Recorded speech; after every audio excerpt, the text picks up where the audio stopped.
What's up, everybody? My name is the Cabbage Man Can, aka Iron Leaf Cabbages, and today we are back at it. We're going to be fighting a massive void battle. Um, I know a lot of you have reached out to make sure I was okay, and yeah, I am, and I should have said I was starting late, but I didn't realize I was going to until later. Um, on in the day. Some of the audience, some of my followers were asking that because they can't get on until later, and they wanted to see the void battle. Um, that I wait, and so I did. And I'm sorry if I made you guys worry. So I know that it can be hard to follow me because of my health. I get it. But I appreciate your support. I appreciate you guys reaching out like that. That's so awesome of you guys. You're great. Um, but yeah, we're fine. I'm fine. Everything's fine here. We're good.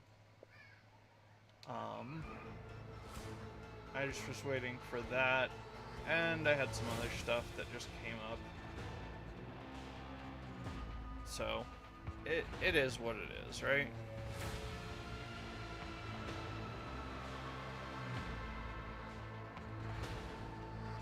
And my wife is calling.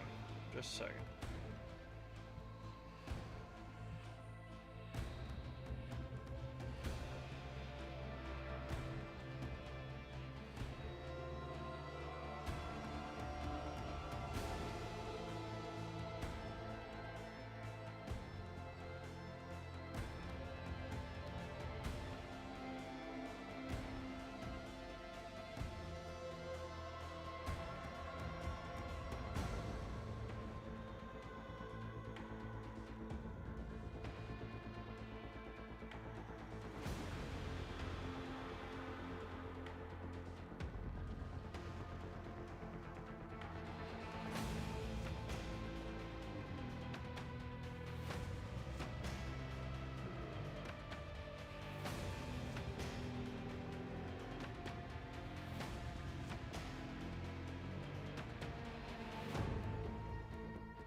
Why'd you hang up? Why'd you hang up?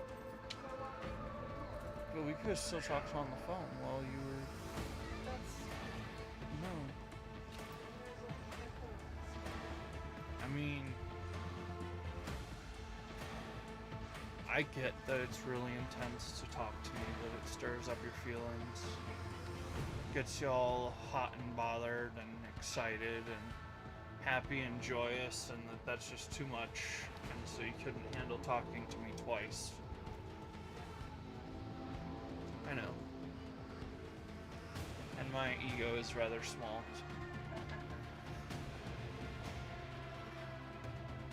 Alright.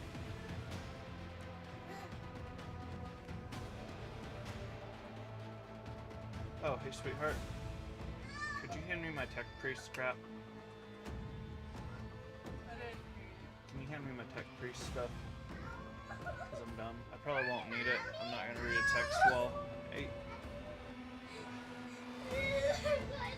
What are you doing out of your room? Oh, I have a picture of what they were up to while...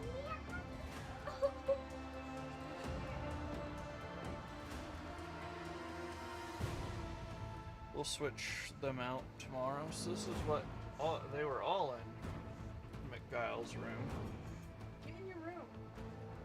I'm gonna switch them out tomorrow. It's your everything. Alright, guys. General General quarters, man your battle stations. Alright, the Highness de Nebraska is here. Why did she tell me she's supposed to be in Joseph's room? Who? Onion. Cause she's full of crap? I don't know. Get in your room.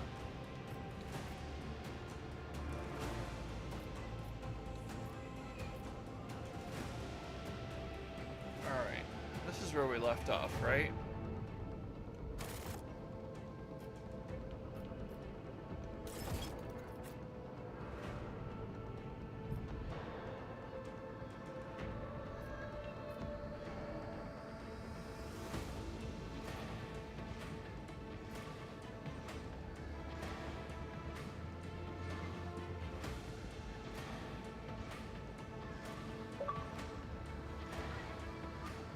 Yeah, it has to be.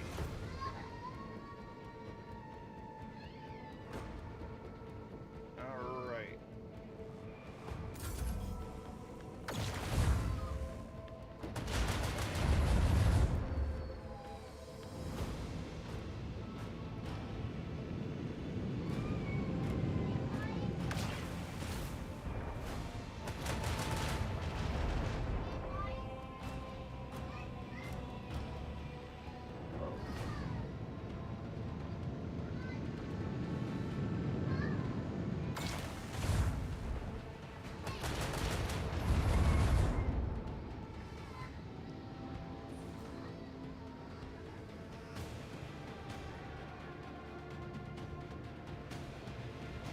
Let's bring it.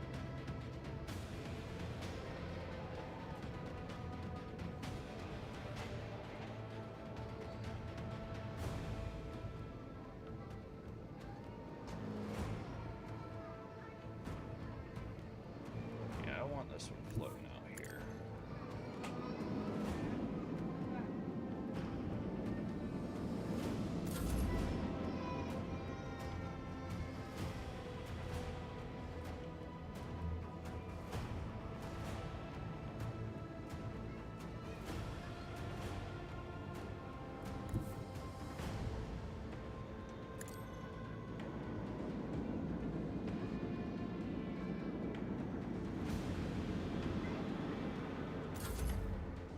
I wonder where this one's going.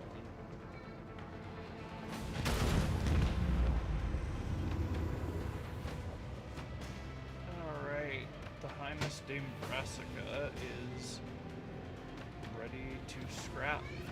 What you got, Xenos?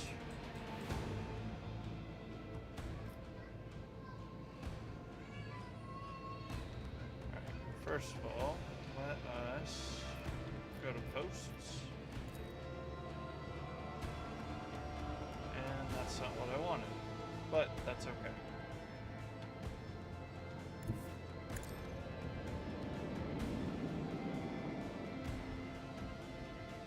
Just hoping to get that one.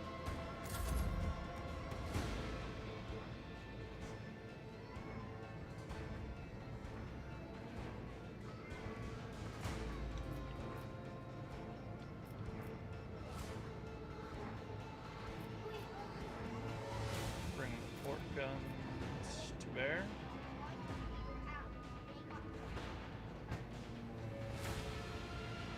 I'm not shooting my own torpedoes.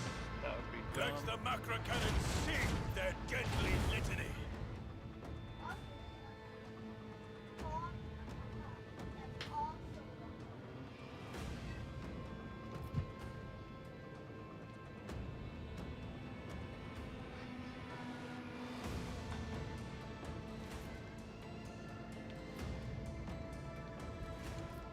Let's swing room. Hey.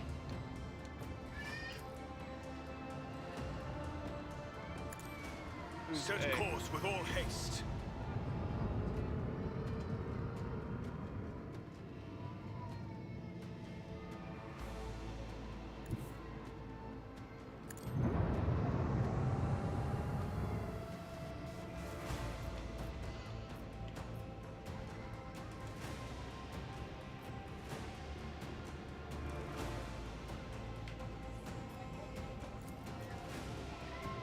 use the dorsal lance battery first.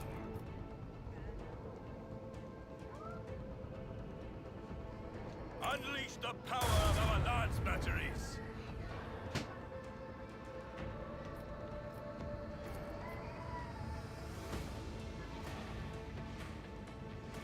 Bring doom to our enemies!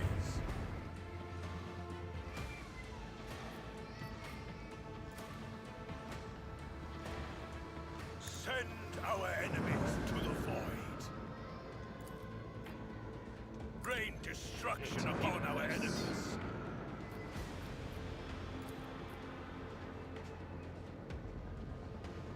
Lock on and launch! Forward batteries to full on.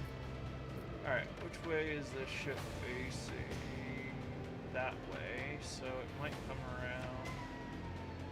I should reinforce my side shields, because it's gonna have to turn. I don't think they're gonna be able to catch the front in the arc.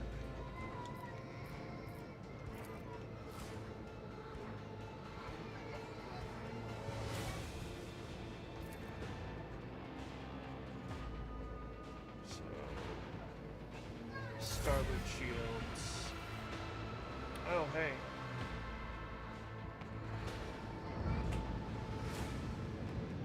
More of these clowns. Oh, hurt my torpedoes.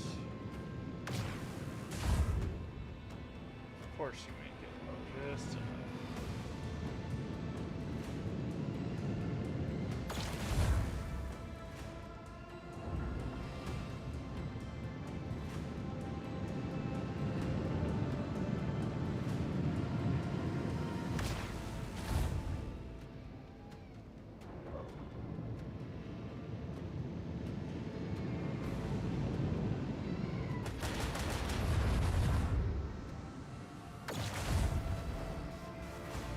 Dang, I was really hoping. You know?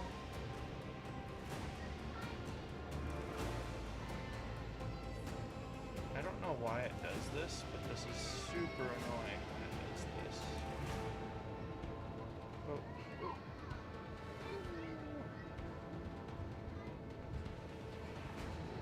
Yeah.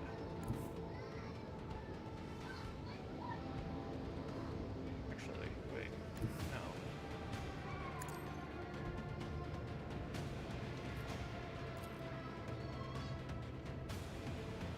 I really hope this doesn't hit me.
I haven't even opened up with the main batteries yet.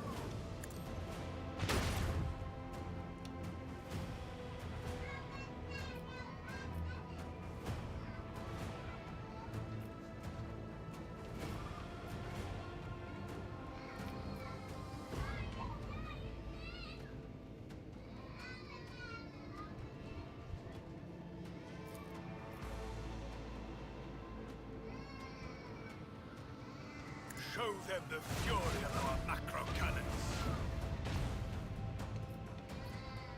Really?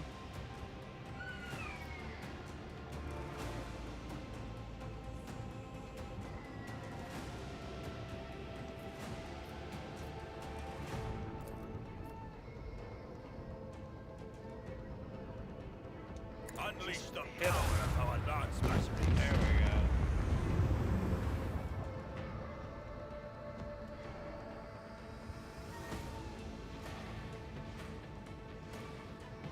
Orc gun.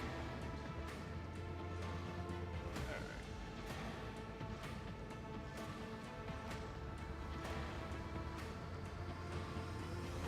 One's going that way, the other's going this way. Fall ahead.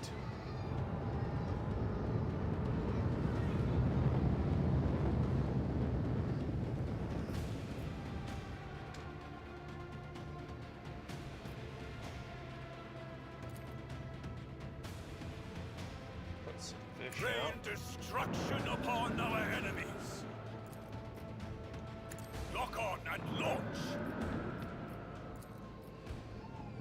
Send our enemies to the void. At some point in this fight, I started to command a fleet.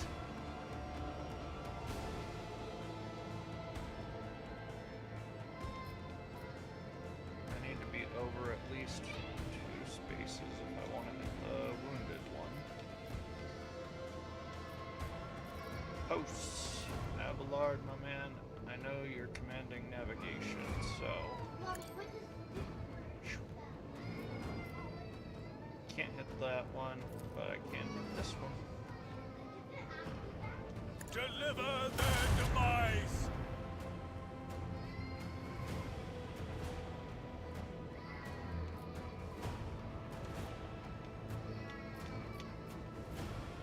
Starboard shields reinforce. Get me a scan on this ship.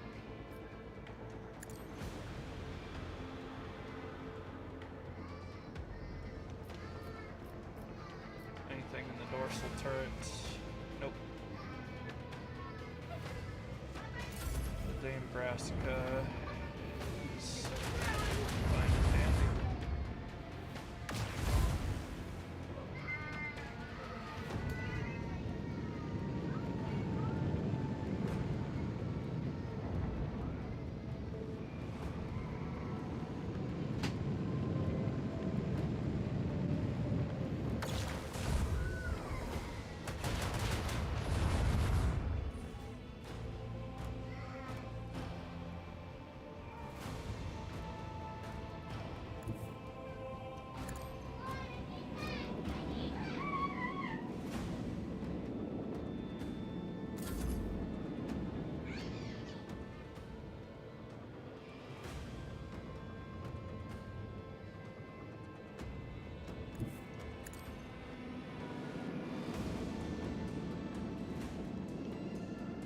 Oh wait.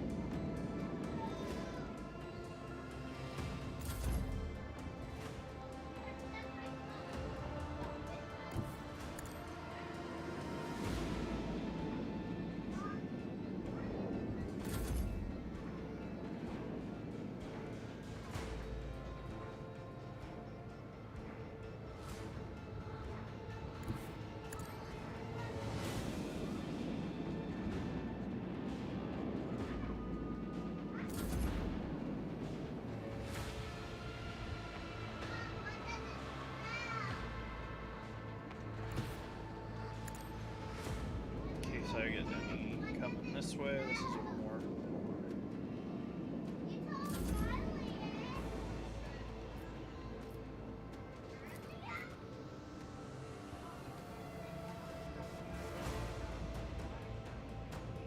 I want to hear the macro cannons roar.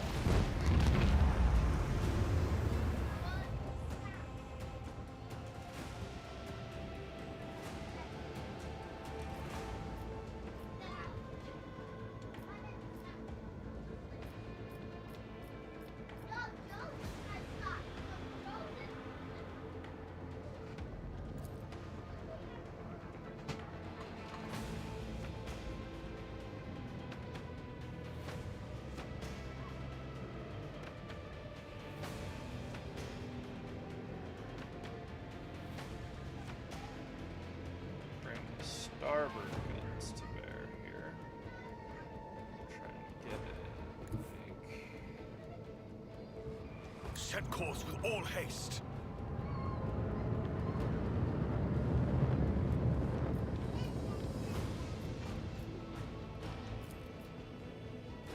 Yeah. Let the macro cannon sing their deadly litany.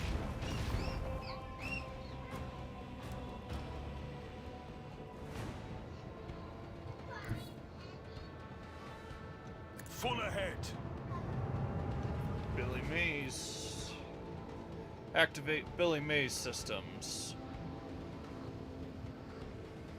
But wait, there's more. Unleash the power of our lance batteries. Shadow fields are particularly annoying. Deliver their demands.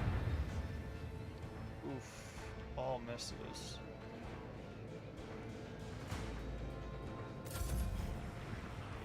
Hey, a new challenger appears.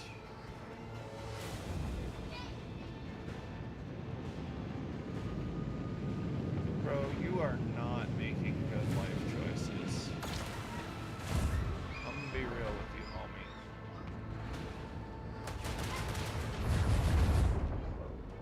I'm gonna be real with you, Chief. Huh? So I've got all these lovely torpedoes in the void, and they're just like, hey, why don't we pull straight up on this torpedo? It'll be fun.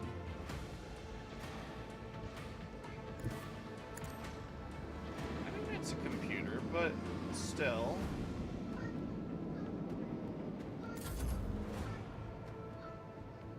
They're like sandwiching one of these things. And the thing is, I can just go dead. Self-destruct yourself. Enjoy.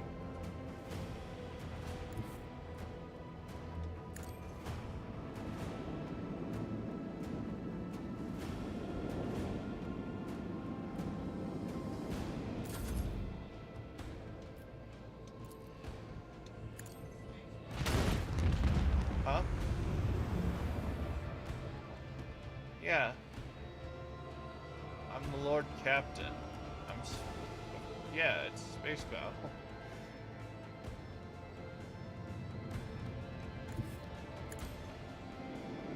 Huh? I mean, it...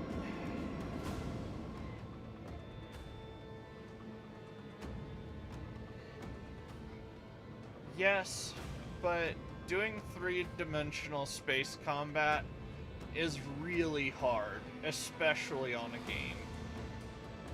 I've played Homeworld and I liked it, but at the same time, it was really hard for them to pull off the space combat. Yeah.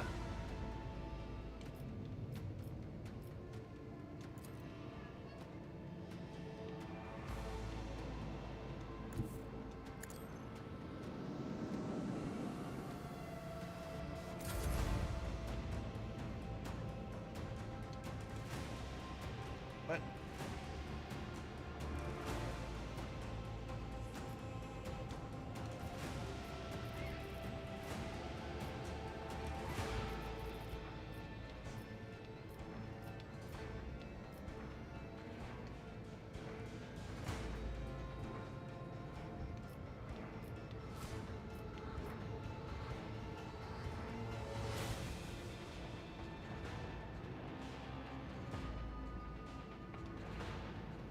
I don't know if this will actually...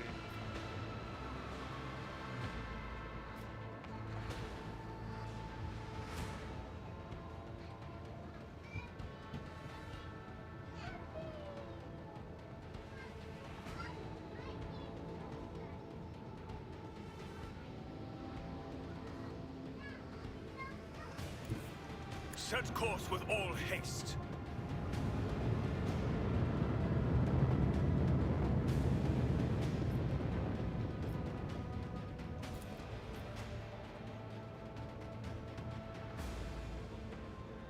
Unleash the power of our lance batteries.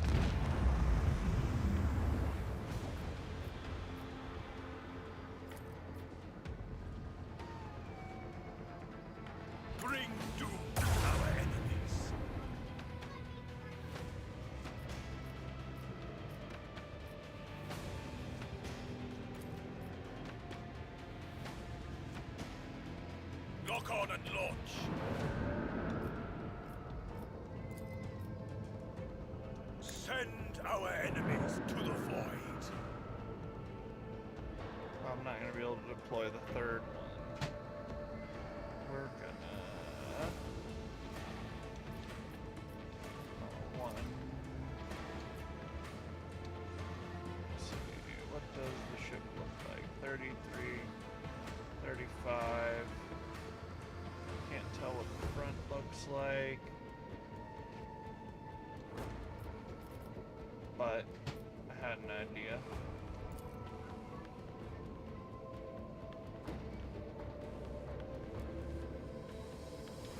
Actually, let's check our weapons. It might pay to... Actually, yeah, it would pay to drift it to right there. Put one more on the 4. Lock on and launch.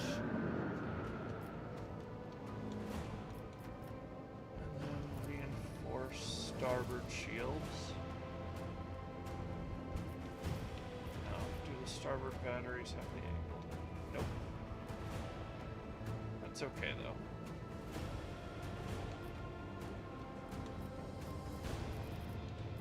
I need you to scan this guy.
Pretty sure it's gonna det right after I do it.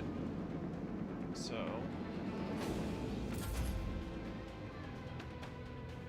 might as well just whoop.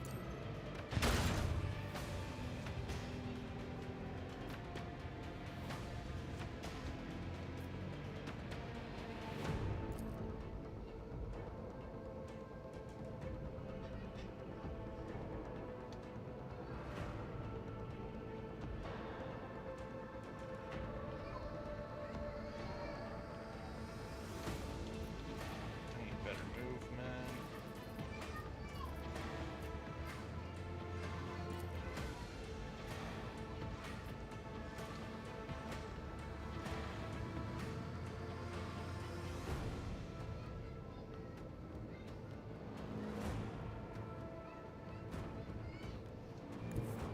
We have a destination to reach.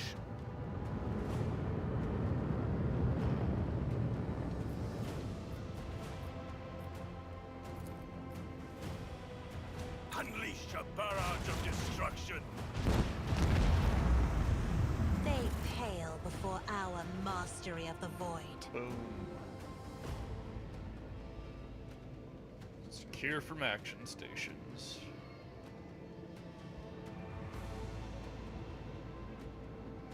Yeah, no, they totally tried to Naruto run me. Wait, so wait. Okay, I did win. Cool. Starbreaker Lances.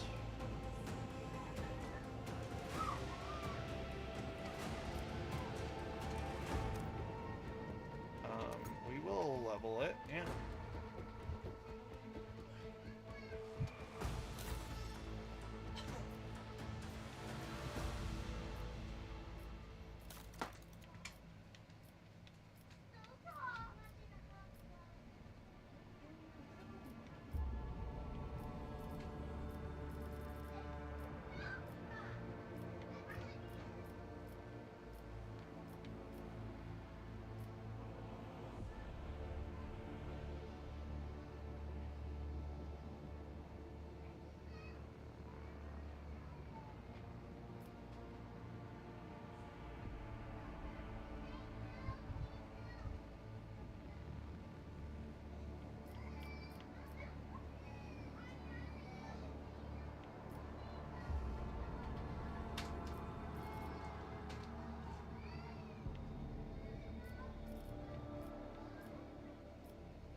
I guess the shallow jump is probably the best option right now.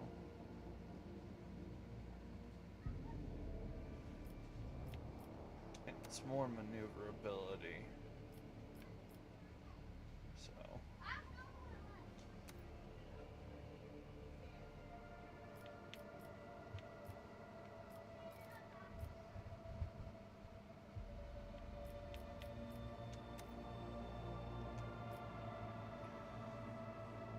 Wait, no, I don't want to do that. I want to do expeditious reload.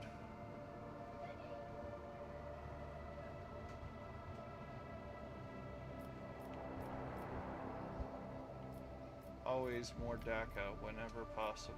More DACA.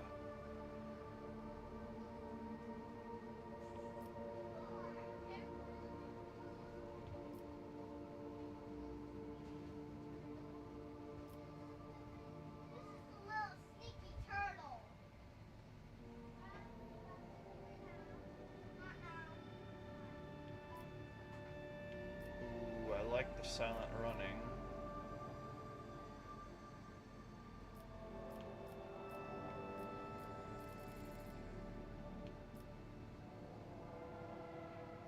Rugged repair is really good. So is that.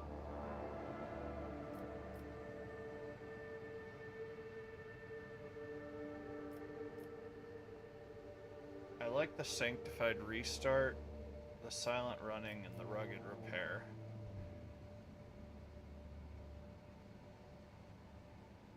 What do you think, Shun?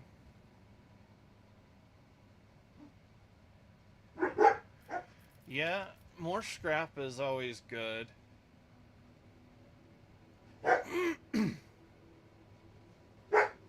And scrap is how I build up stuff.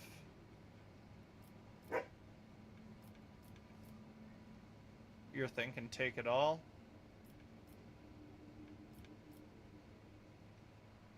Or what do you think? Silent running?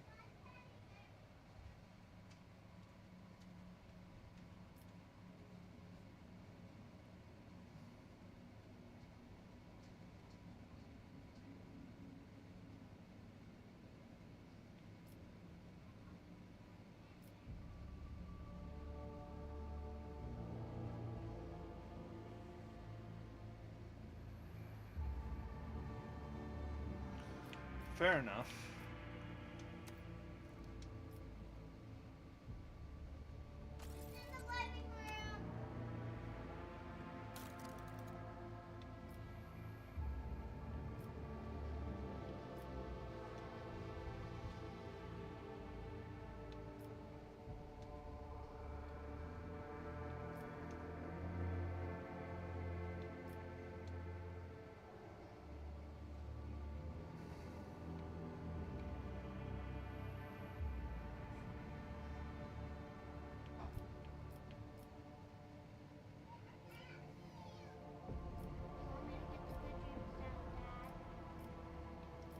Yeah, probably.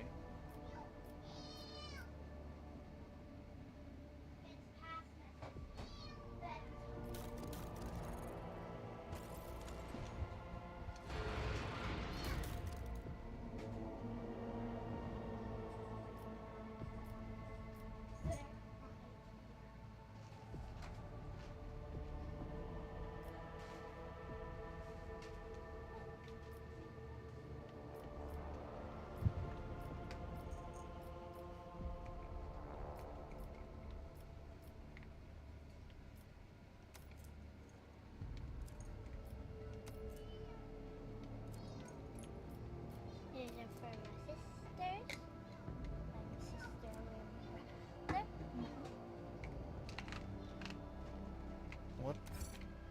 Oh wait, dang it. Okay. There.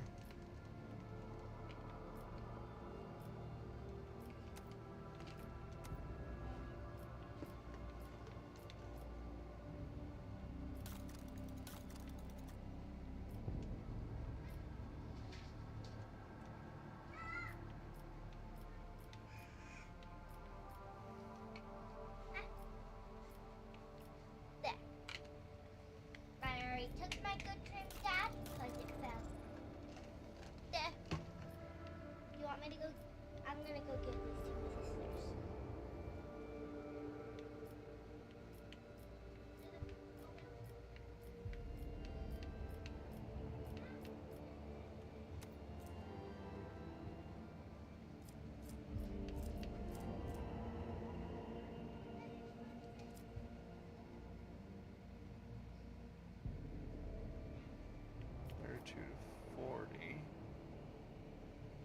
Oh, wait. No, this is a god's bane.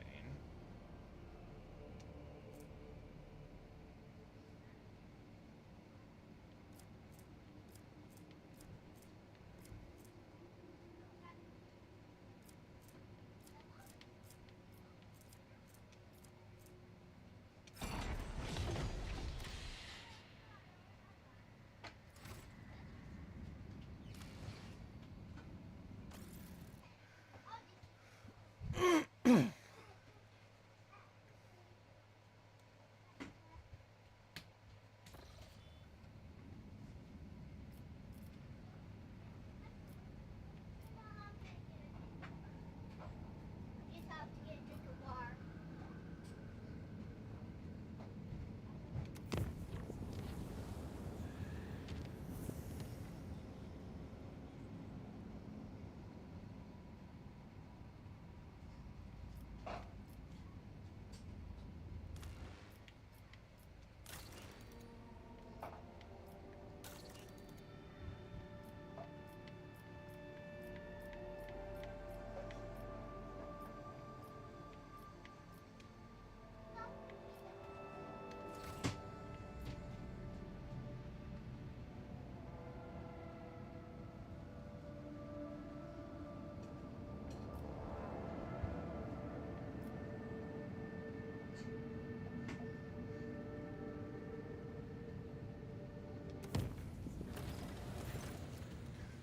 That night, the Lord Captain and some of his crew were awakened by beautiful music. The sound seemed to caress their very minds, until they realized that the source was their own bodies. While their teeth were chattering out a staccato, their tendons were being plucked like strings by unseen hands, and invisible breaths flowed through their bones, turning them into mournful flutes. The illusion ended, but for a long time afterward, every movement made their hearts stutter in fear. Was the orchestra about to start up once more?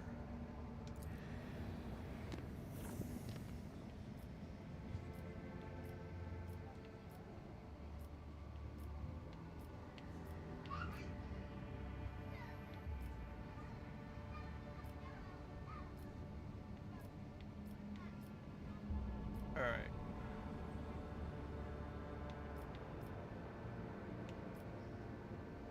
This is already charted. Is it not? Am I dumb? Or...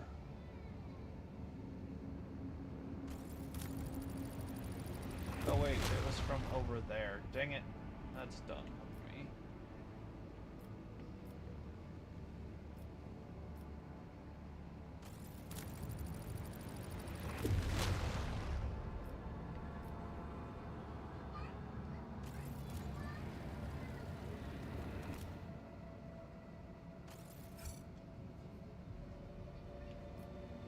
Alright. That be what it is.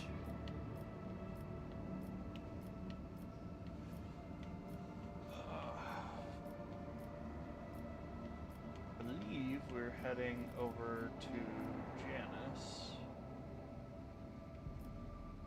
I wanted but you know, I guess it is good that I did that because I want to just go over there already. I want to pop over there real quick. One of the macro cannon clans has sounded the alarm. The bay's ventilation systems have brought the miasmas of some terrible disease that is killing dozens by the minute. Even more horrifying, the dead are rising to their feet and attacking the living, while some of the corpses are losing their human forms altogether, turning into unspeakable warp beasts. It would be suicide for the troops to storm the bay. Only the fearless Lord Captain and his retinue can stop this plight. Alright. Yep, the regular gang. I'm gonna run use the bathroom and do scripture study with my family. We'll be right back to fight in the macro cannon chambers. Because for whatever reason, the macro cannon clans are butts.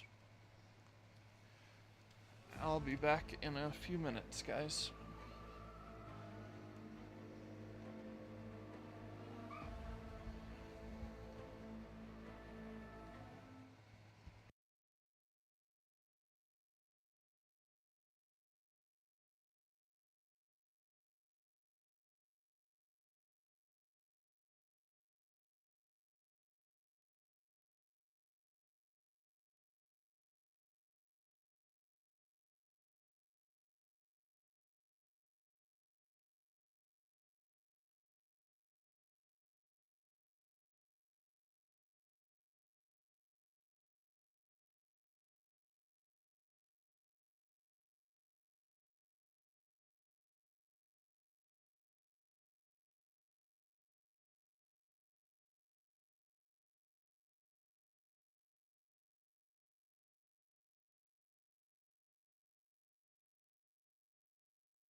we're back.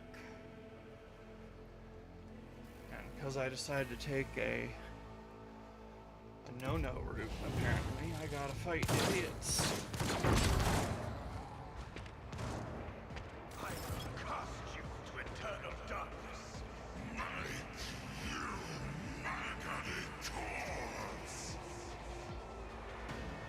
Alright, we have a little bit of help here. I love how the answer is to go in would be suicide, so let's send literally the most important person on the ship.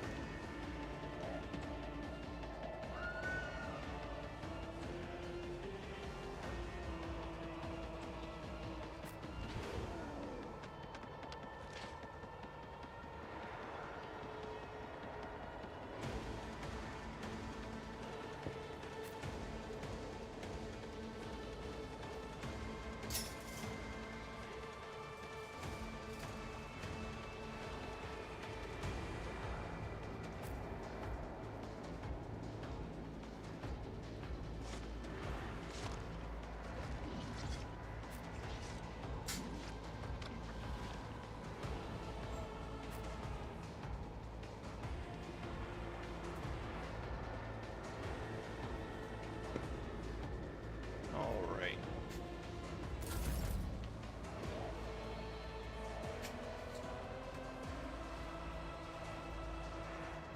What do we got here?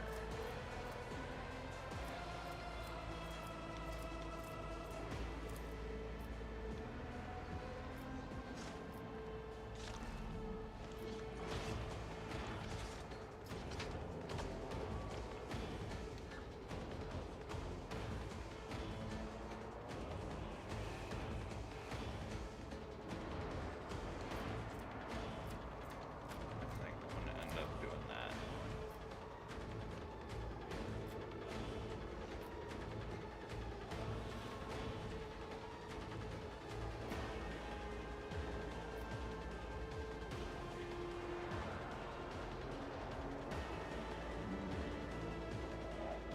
Me? If you insist, Lord Captain.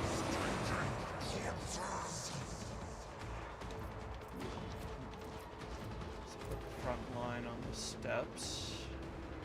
So that's where I need I am a both of them. navigator, not a servitor.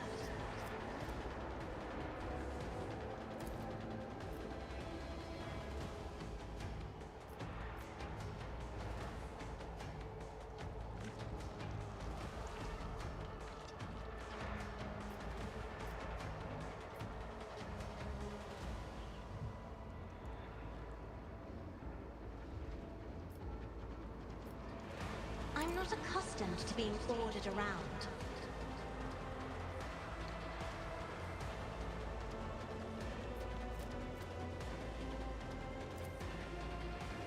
Rear right there.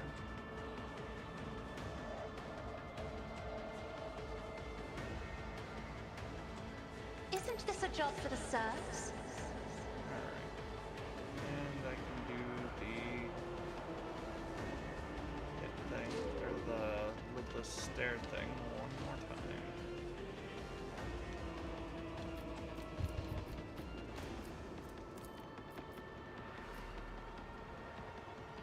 If I may, face the navigator's might.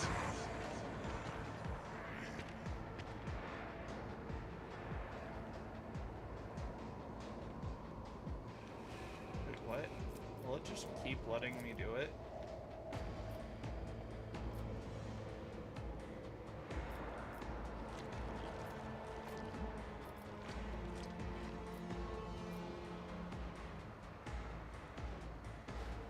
Me? If you insist, Lord Captain.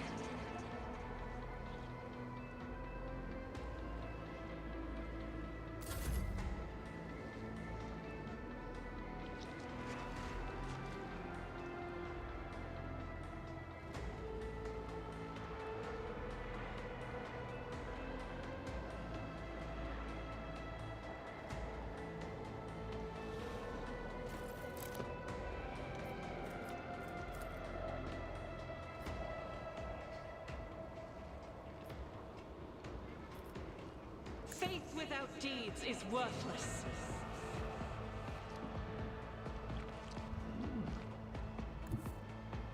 Rejoice in battle!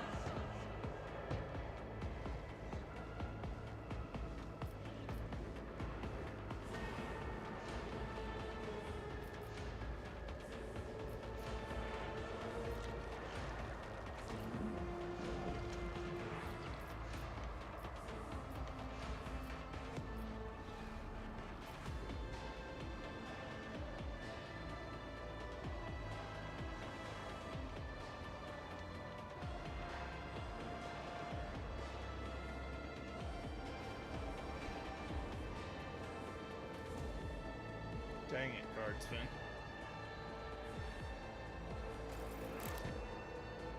I suppose I can instead use not what I was going to use, but it is a bit annoying.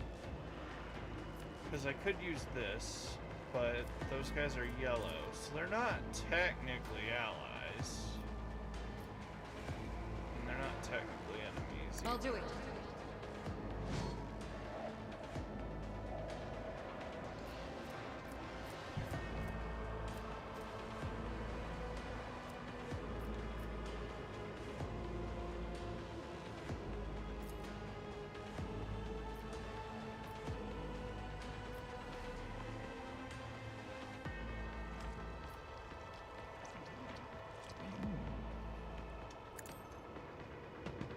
This is why I was chosen!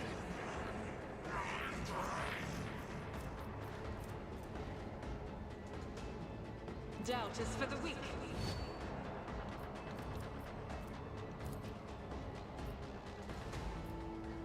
I'll do it.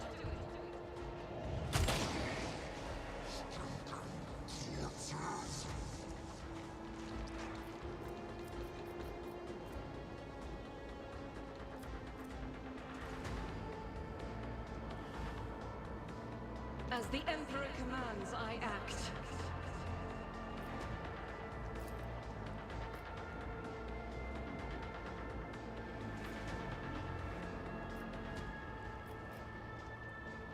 I'll do it.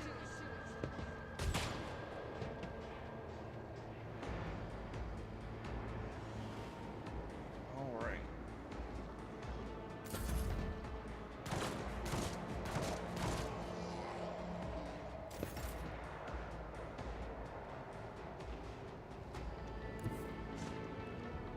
Activate calculus fury algorithm.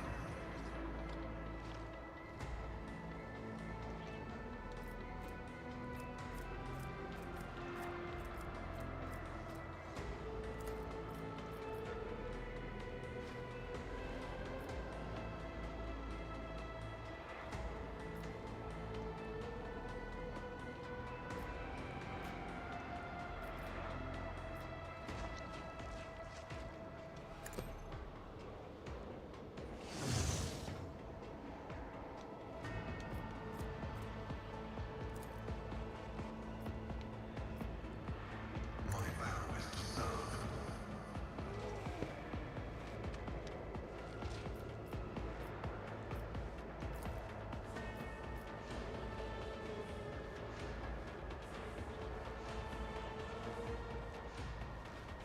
Running binary override. Insignificant value.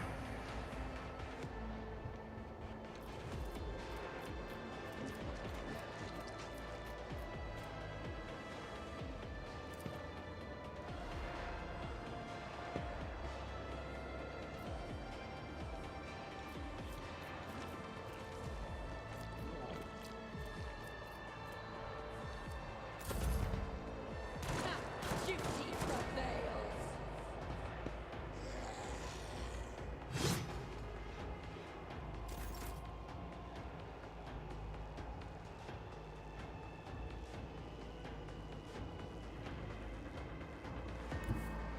I've seen worse battles than this in my time.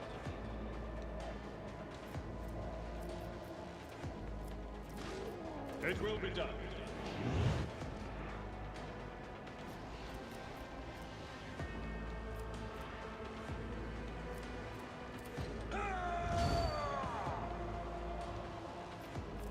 as well. Victory Reckless is strike. imminent. I'm only gonna get the one hit in.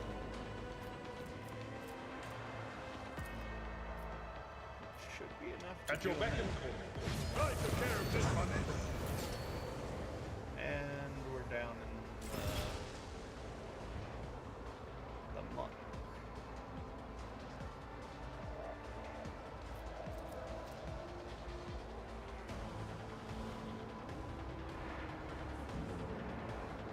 It will be done. Pop that. Whoa, whoa, whoa. Why didn't I turn that?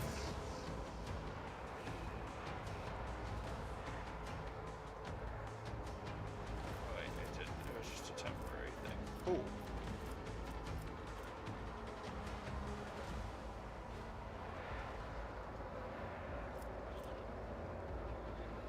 No matter the Time cost. to do a daring breach.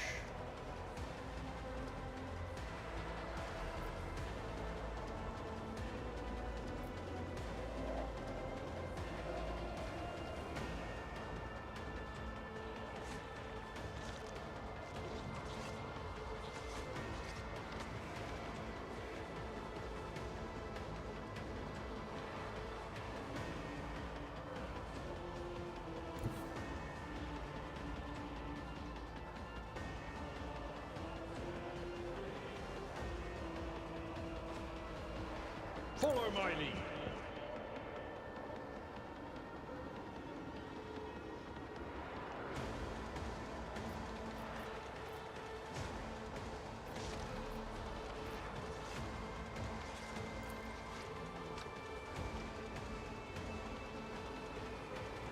At your beck and target well struck.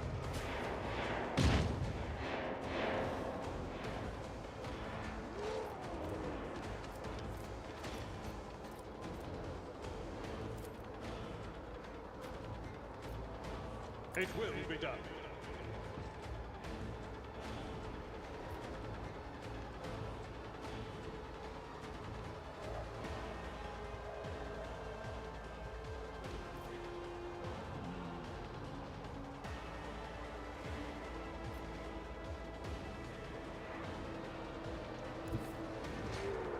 My place is at the fore.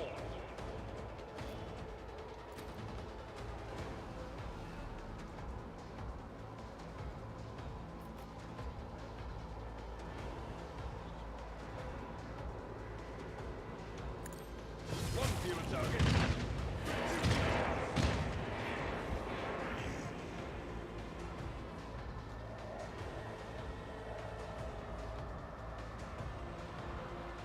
I hope they don't swarm me. Those attacks might set off a chain reaction of parry, parry, parry, parry.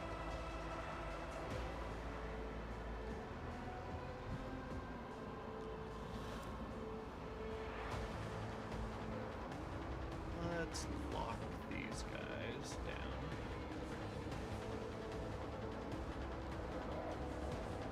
I don't want to overextend. A tactically sound approach.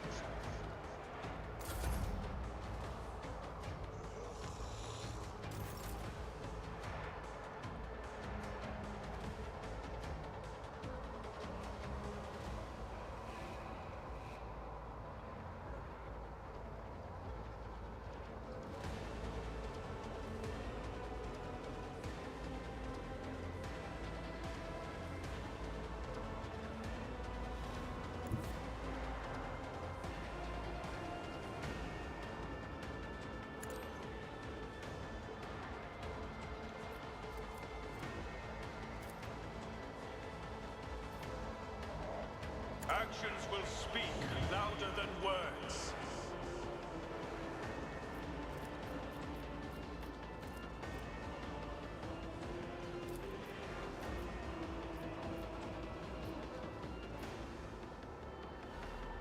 The Emperor commands.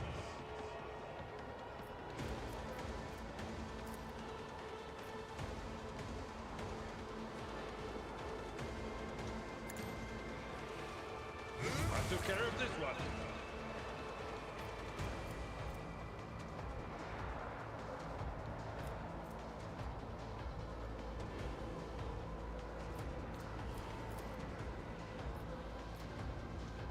will not be deterred. Last thing is press the advantage. And we're gonna overcharge this. And blow this guy and these guys away. Another step towards our ultimate victory. Didn't quite get him all the way, but hey. So it goes.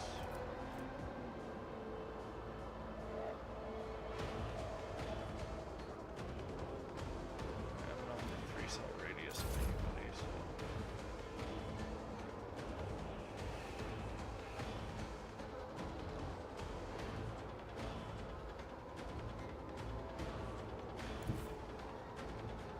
I'll put my psychic abilities to use.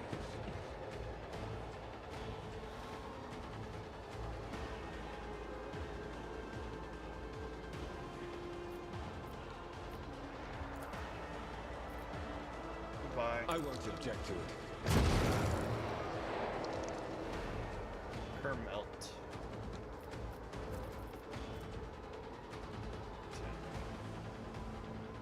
Naturally.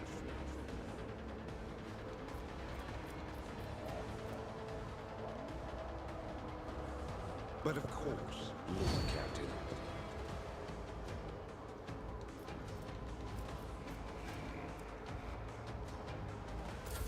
Weather the storm!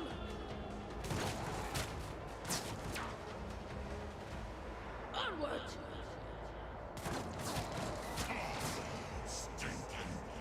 I must not falter. Done! Into 'em, lads.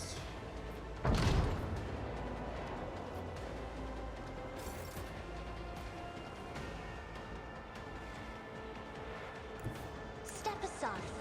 The navigator is coming.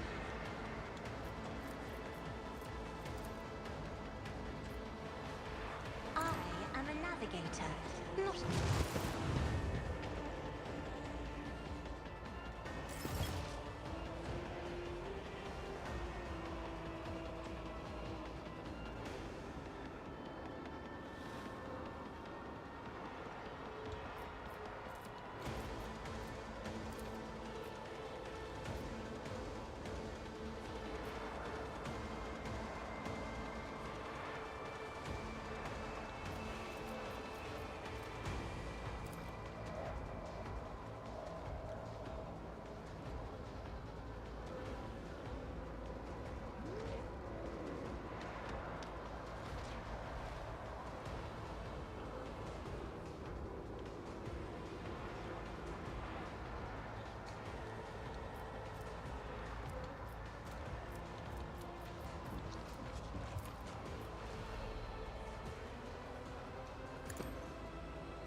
me. If you insist, another foe painted black.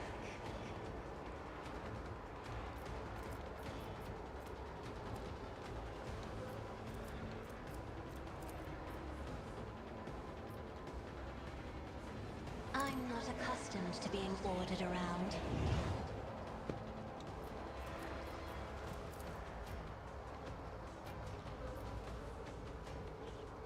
Isn't this a job for the serfs?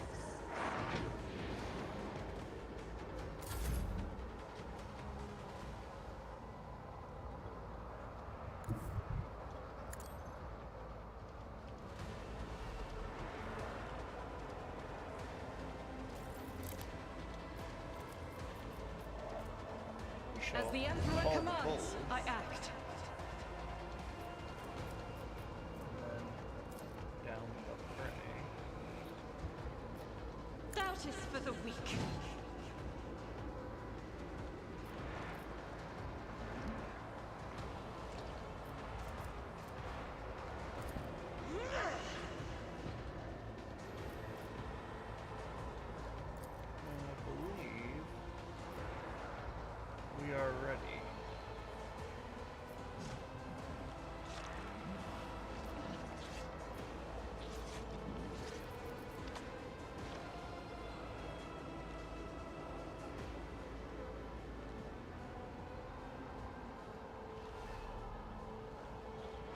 I'll do it. Amendment intensifies. What is a threat?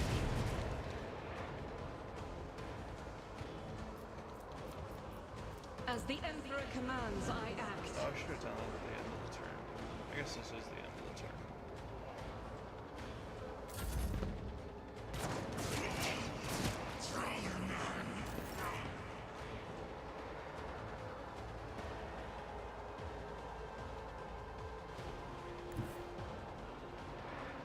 Explorers now one route. Forward.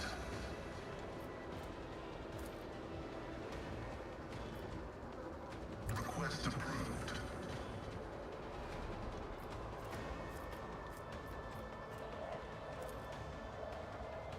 The All-Desire knows all, comprehends all.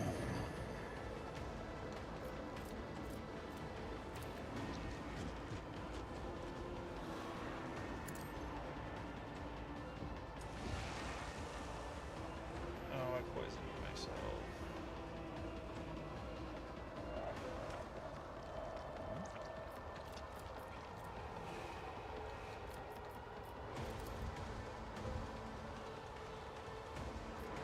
The scriptural prognosis is favorable.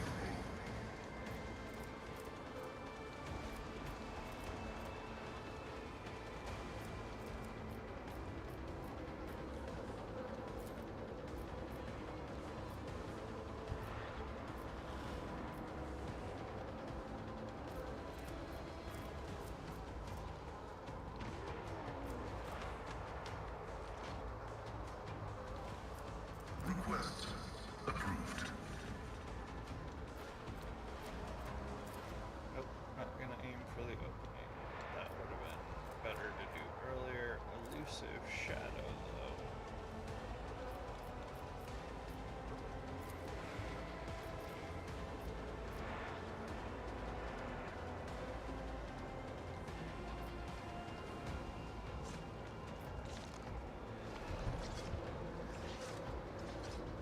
I don't know, that's a nice shot, but I really want to kill this thing. Running binary right.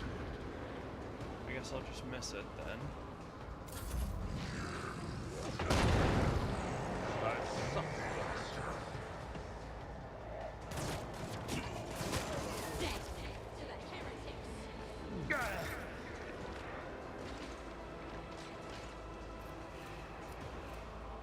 Victory is imminent.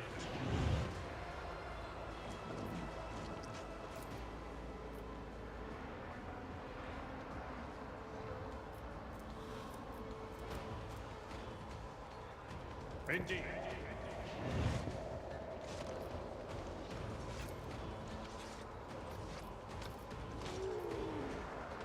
At your beck and call. Momentum.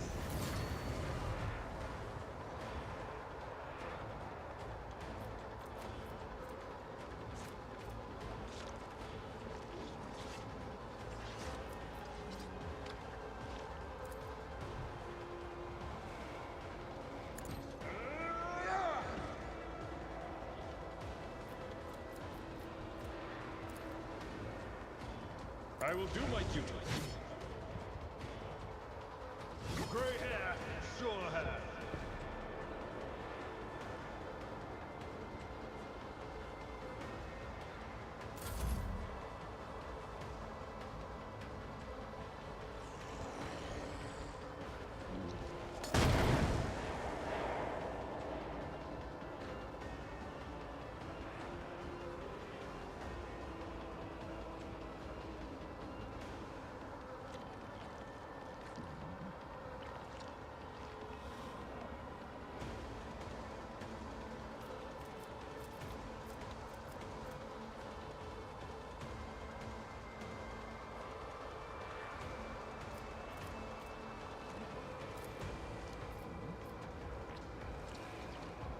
Yeah, I'm Power gonna fight resides in the will of the righteous.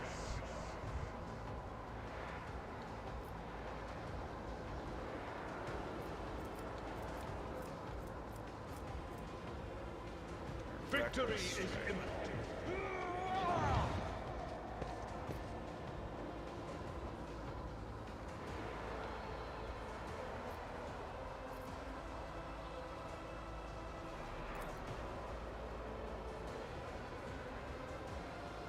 It will be done. The more, the better.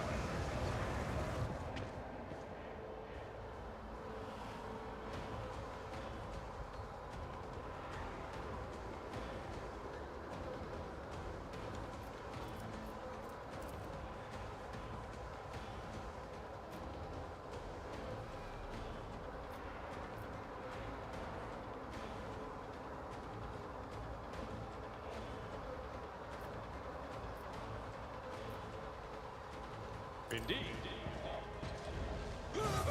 Reduce the dust.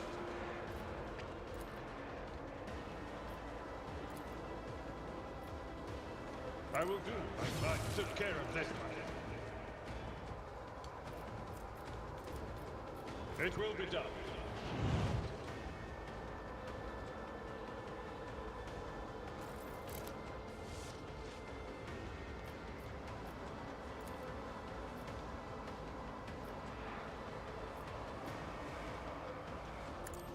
Reduced to dust. Alright.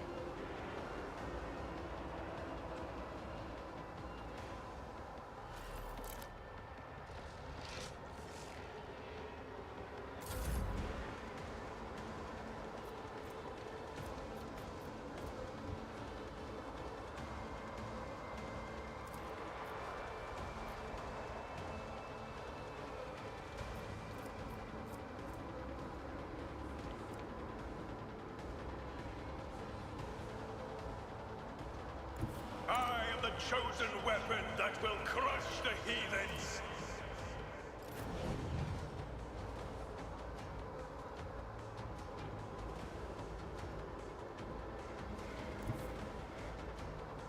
God Emperor, move through me! Be the fire in my heart!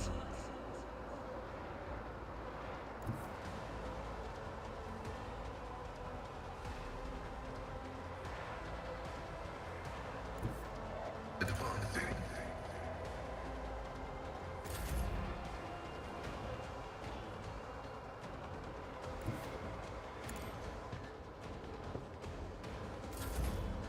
Moving out!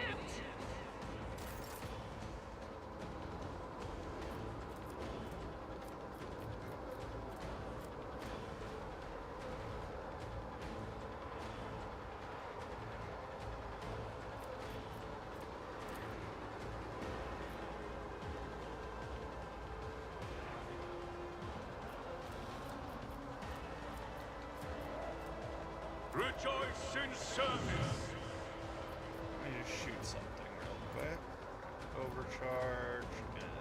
Actions will speak. Let this be the warning. So anyways, I started blasting.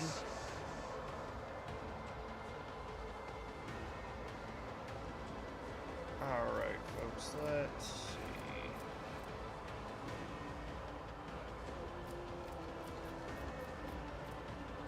Poor Abelard doesn't have anything to do.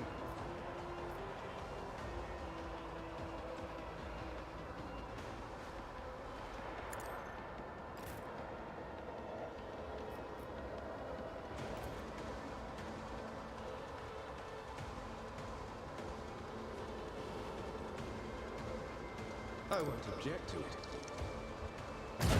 This one.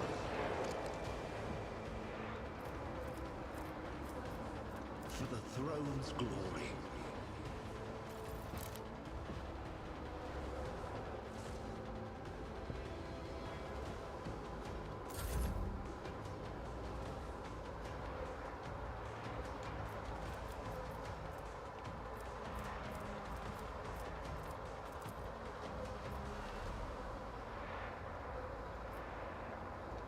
The Emperor commands.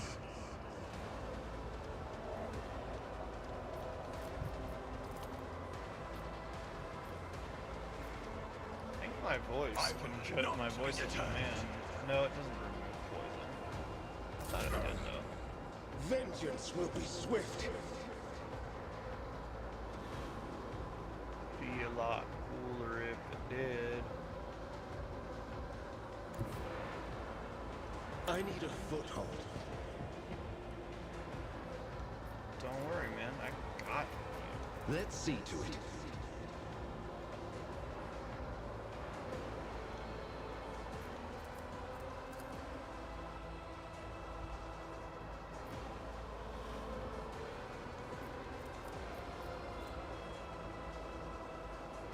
I won't object to it.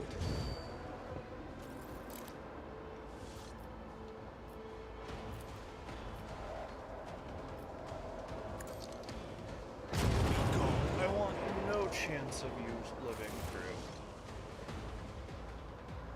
What ails you? Sin. I'm for the Emperor. Yeesh. Come on. Let the faith guide my path to glory. Oh boy. Pretty nice haul, to be honest. All said and done.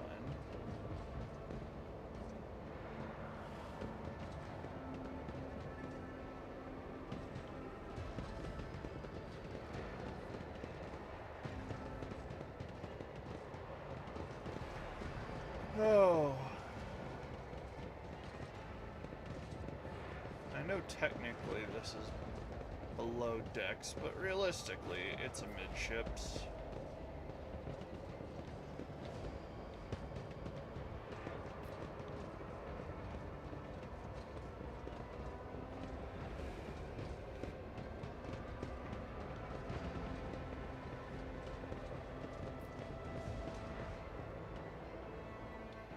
It's not a bad haul, all in all.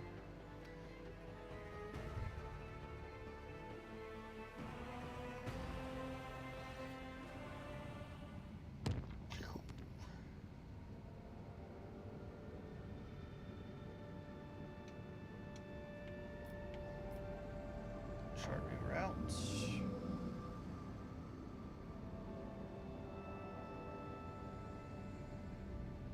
Might as well while we're here. Take a peek.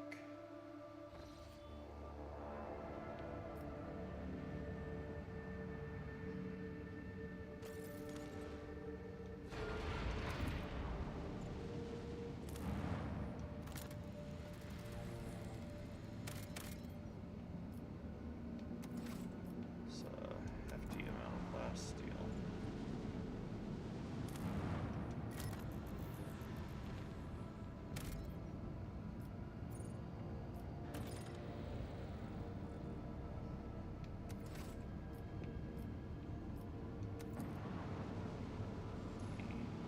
Look around.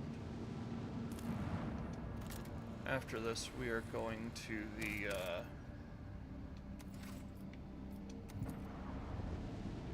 oh, what is it called?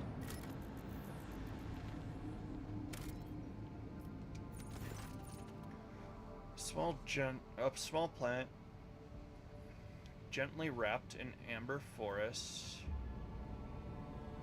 greets you with a ruby-colored dawn.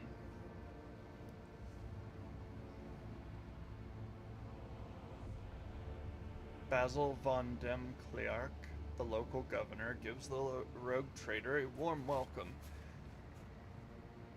After several glasses of Damascene, the sweltering ruler asks Uriel von Valentius if you'd like to keep him company during the upcoming hunt. Yeah, I want to go hunting.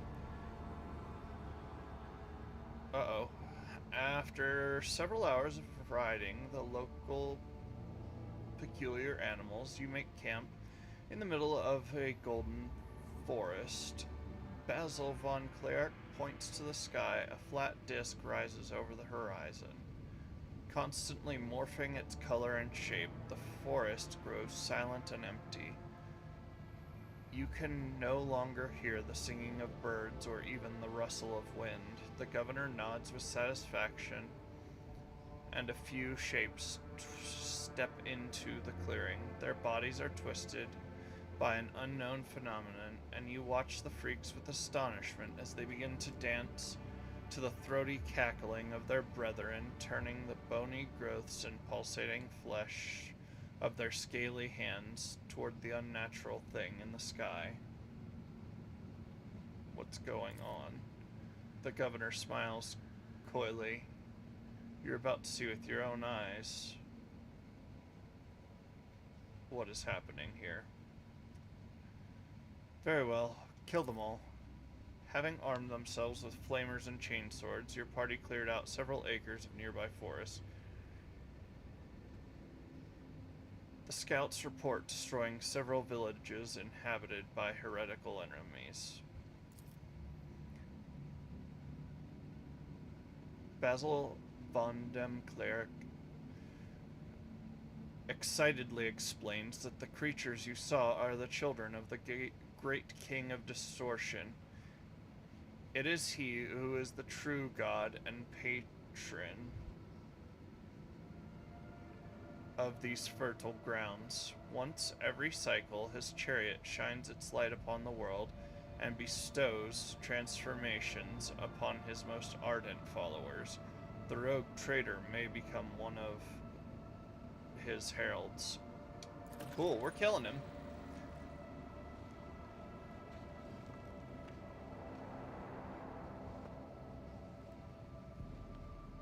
The governor's head separates from his neck with a distinctive squelch. Black and brown blood seeps into the soil beneath his corpulent body, and it is immediately transformed into a writhing tangle of worms that burrow deep into the ground. With unnatural speed, you return to your ship, pondering what to do with the world, and more importantly, what to do with the King of Distortion.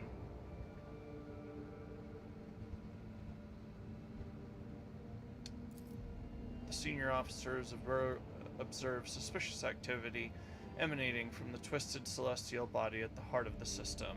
The chaplain advises you to get ready for a potential encounter with spawn of the archenemy, so it may be wise to reconsider unless you have holy relics, sacred wards, or blessed effigies of the Emperor.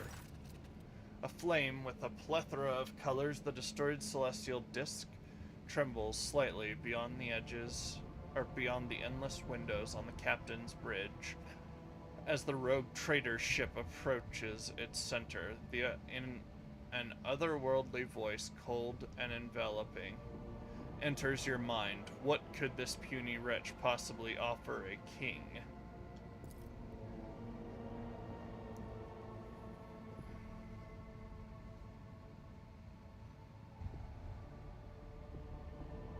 The officers on the bridge look around, perplexed.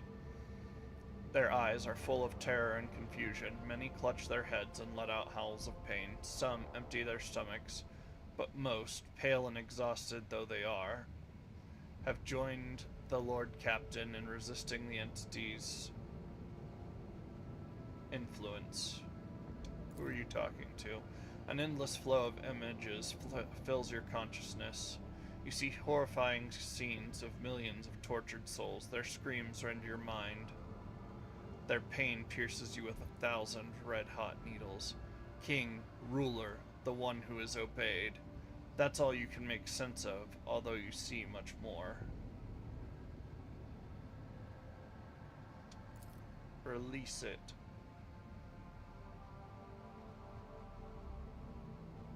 The king's mocking laughter rings in your ears, and deep red trickle runs slowly from your nose and over your lips, leaving an aftertaste of salt and metal. Oh, I wish I wouldn't have gotten rid of all my holy gifts.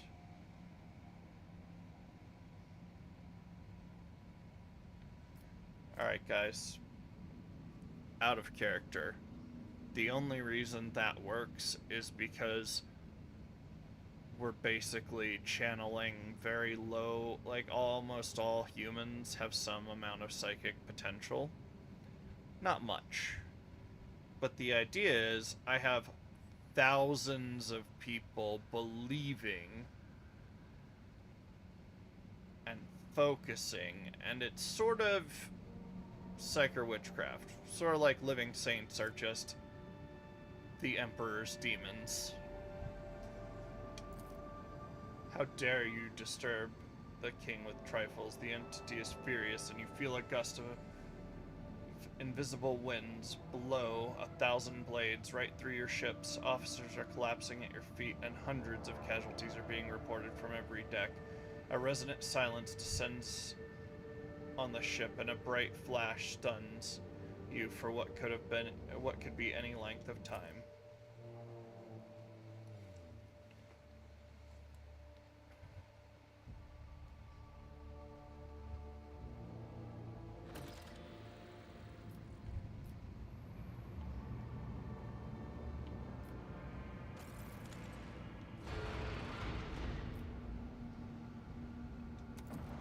Did I put an extractor down? Wait, what?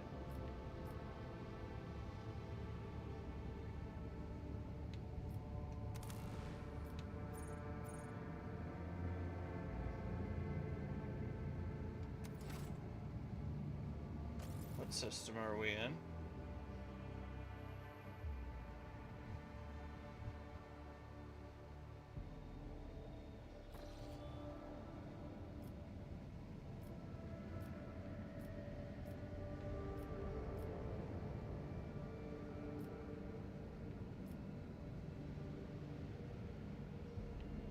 Big oof.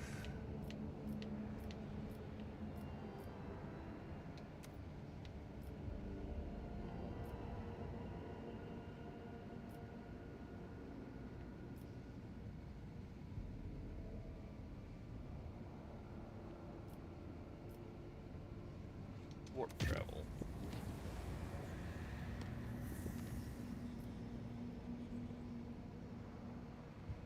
Well, at least it put us where we're headed.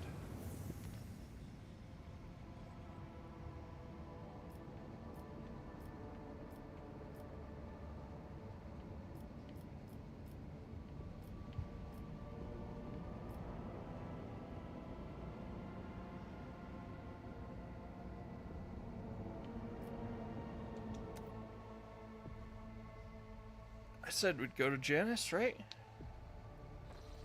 We just took a shortcut, I suppose.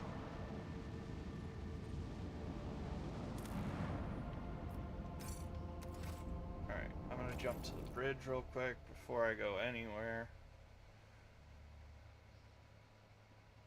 Have some nice Drukhari hulls to turn into the Navy.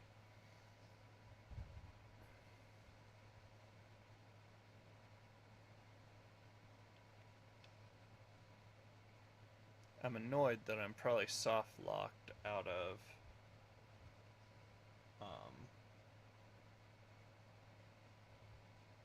Oh, hey Shun, can you answer a question for me? Can you hear the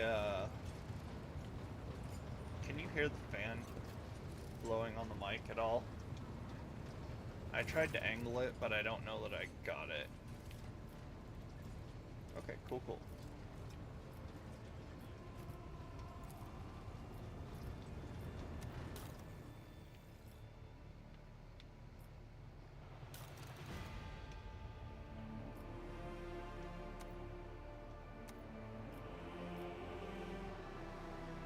What quest is this tied to?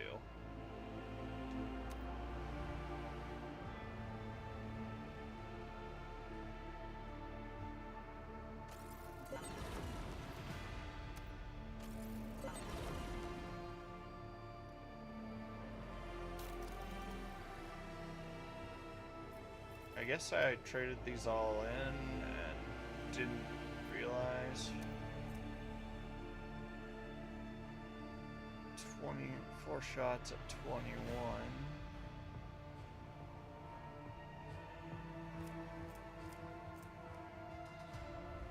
45 to 55.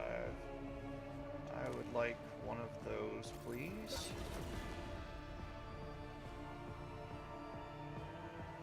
Jovian pattern. 2B. Assault ceramite. 5, 4, 19. My griffins are better. Griffins with meltas are not bad though. Styges, pattern. 21 damage each.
I realized.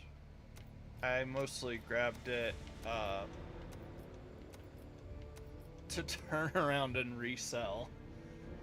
I can turn it into ship components. So I'm gonna fit the stuff that works, but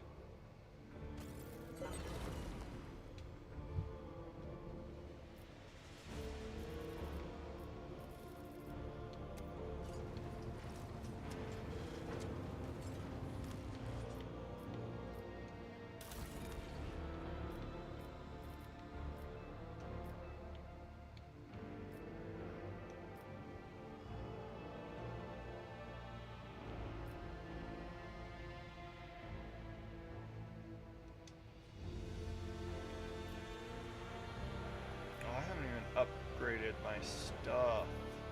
I'm a big dummy. I went into that fight way under what I could have been.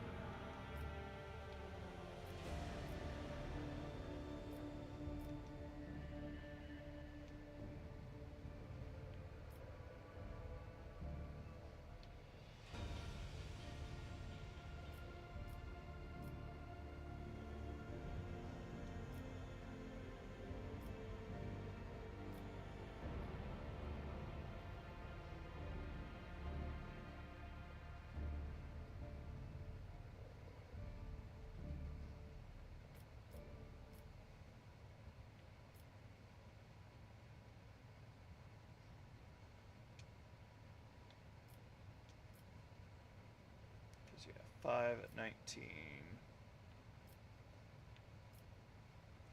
I could have double lances. But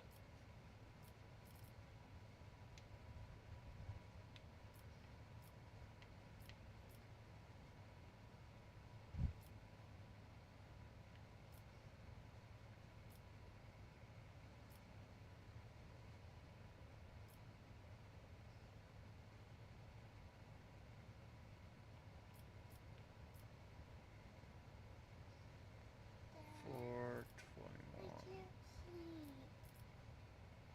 I have my glasses, but I still can't see.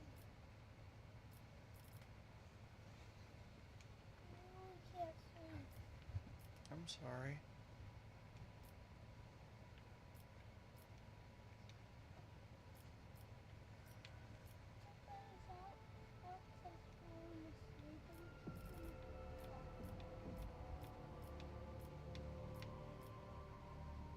If I let you stay up, you do some work.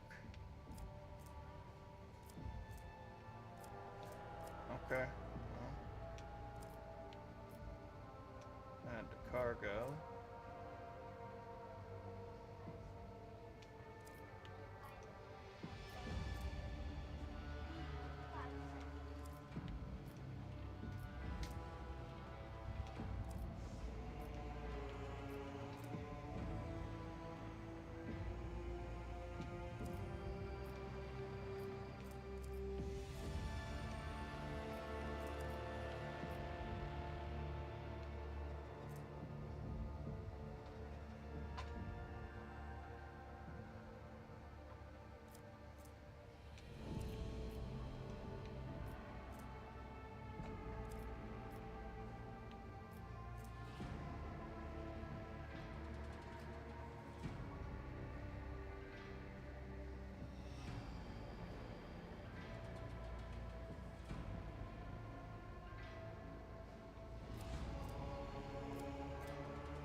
So, I'm not gonna get rid of that just yet. But yeah. 5, it's 4.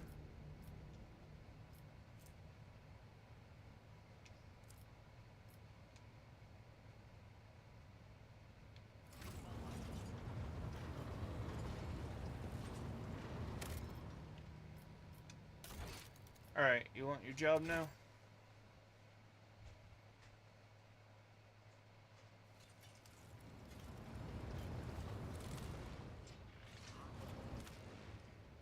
Kiddo. Whoa. Wait. Oh, never mind. I thought I'd have made it all the way here.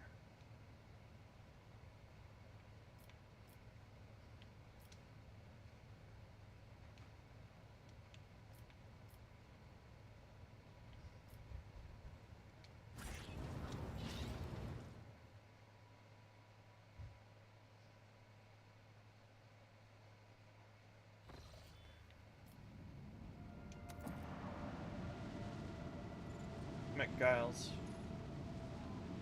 Would you like the job? Well, let me ask you a question. Did anybody put the food away?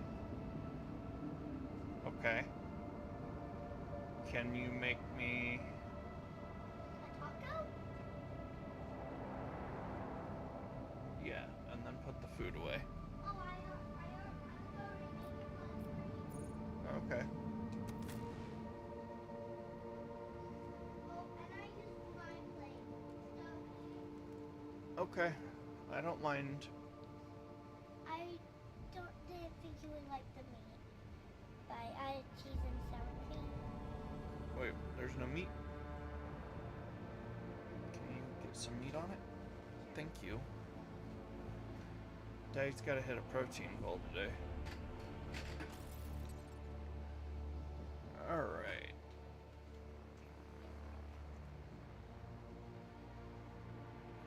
I pay for this. Really? Here, there's meat on now. Oh, can you put some more? Sure. Oh, you okay? Good save. You did really good there. You're lucky I did. I'm not lucky, I'm blessed to have a kid that's so good at balancing that she doesn't drop things when she trips. That was really cool. Sometimes I like. Alright, hold on. I'm gonna look at this real quick.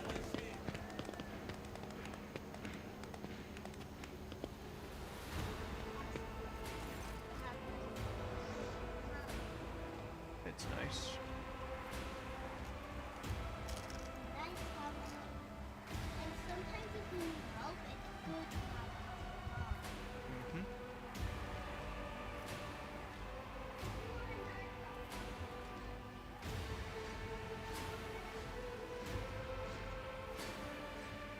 Can you make it with just a tortilla? Like a regular plain tortilla?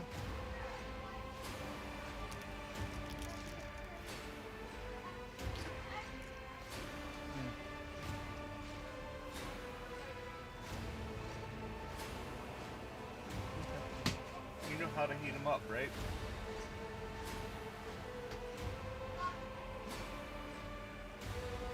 Can you grab me a paper towel?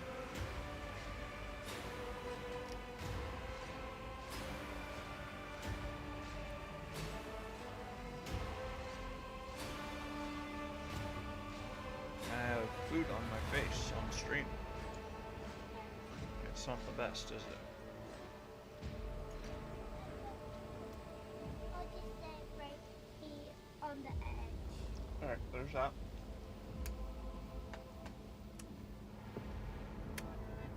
Is that yummy? Mm-hmm. So I feel like if I have to give. And I know. And I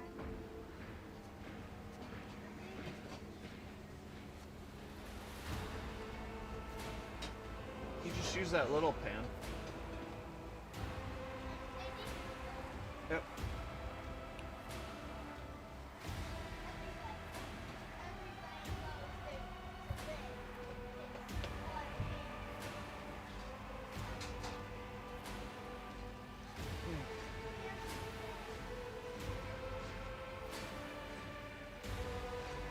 Just move stuff. Okay.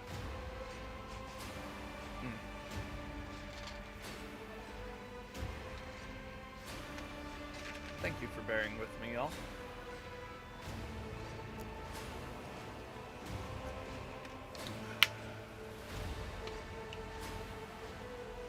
make sure you like, follow, and subscribe, please.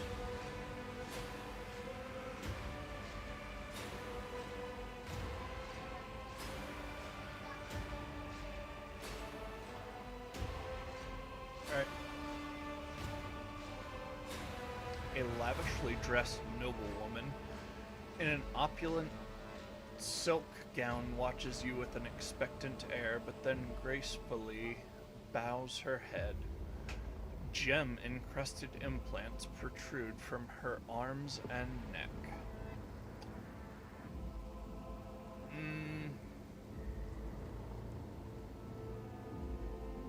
That's excessive, even for the Imperium.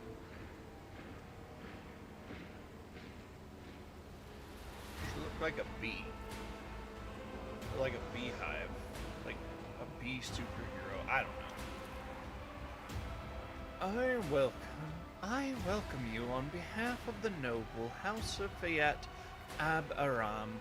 My name is Vistenza Janus Viet Ab Aram Afcaronis.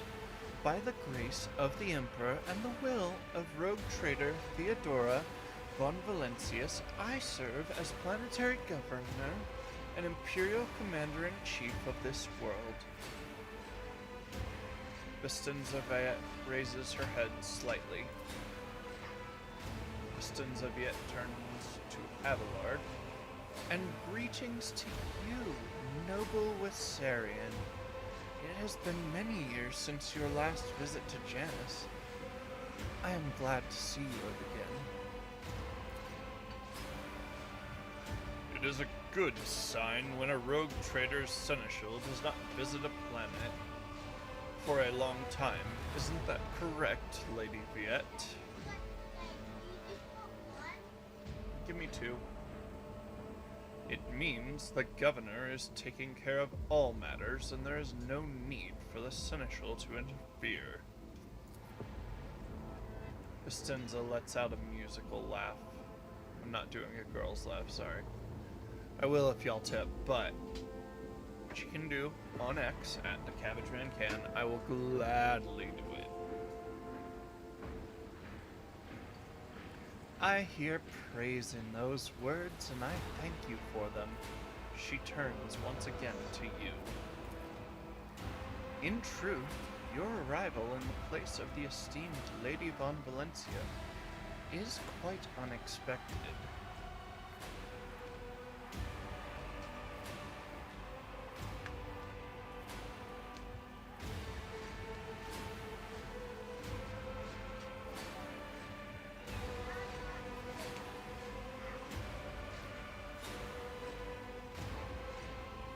I hope my coming in Theodore's stead has not disappointed you too much. Not in the least, your lordship. On the contrary, I am delighted, after all these years, to once again welcome to my world Janus! Xenos.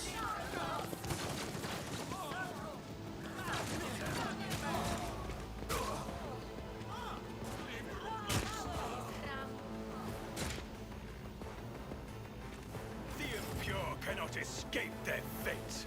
You asked for it!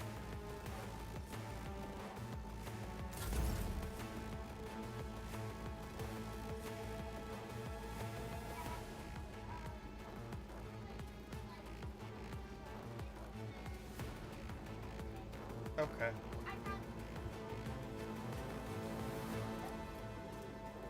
found a perfectly clean place. Nice. It's a paper one. Okay. If I may,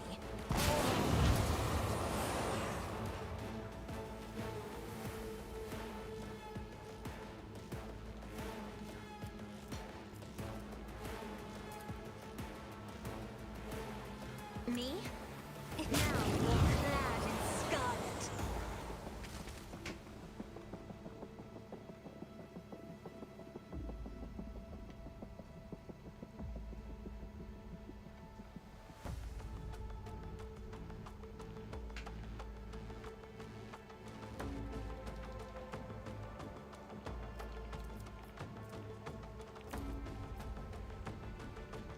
I'm not accustomed to being ordered around.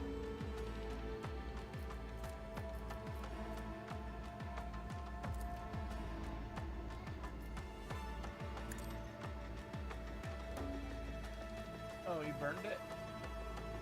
Let me see. That's okay, that's fine, just like that. Next time do the second one a little bit less. It's okay. We all make mistakes, kiddo. But of And course, making Lord mistakes is Captain. part of life, and it's okay.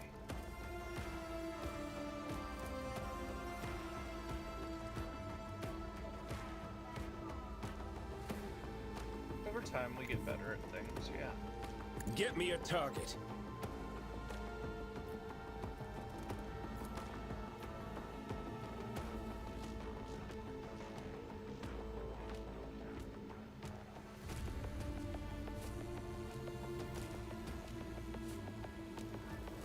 I won't object to it. Ooh. Finna whiff that attack, huh?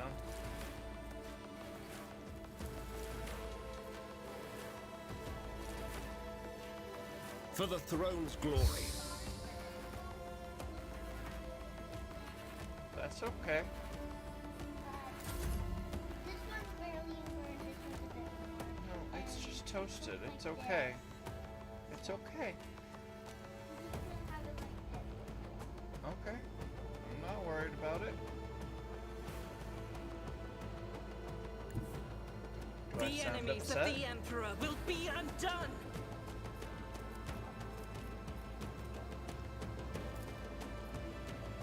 Faith without deeds is worthless.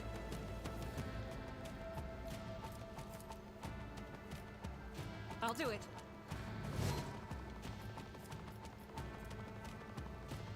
Doubt is for the weak.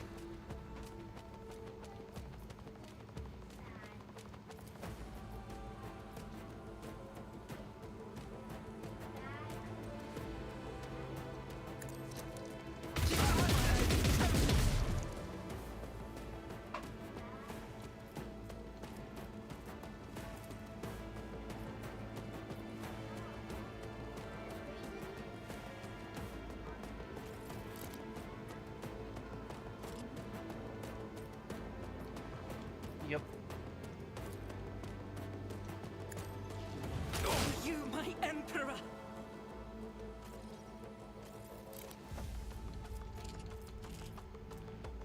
As the Emperor commands, I act. Oh, so close.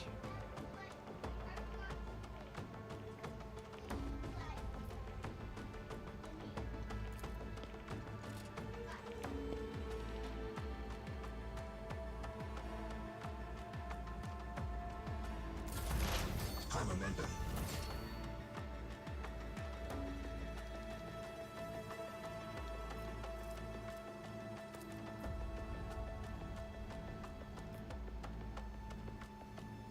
The Omnissiah knows, comprehends all.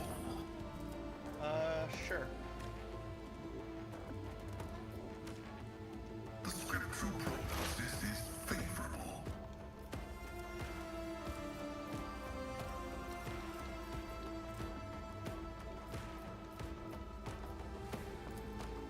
Request approved.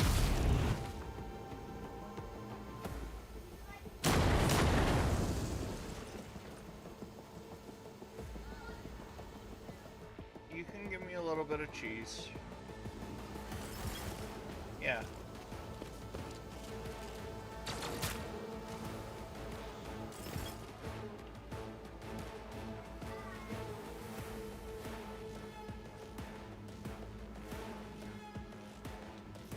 Did I do it correctly how you want it? Yeah. It's good.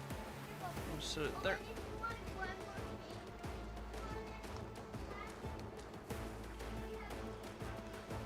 have this, and then we have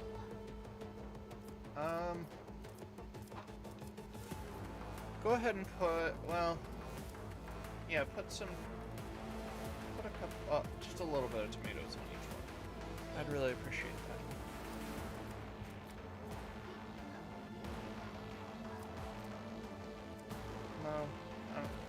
trying to keep track of some stuff.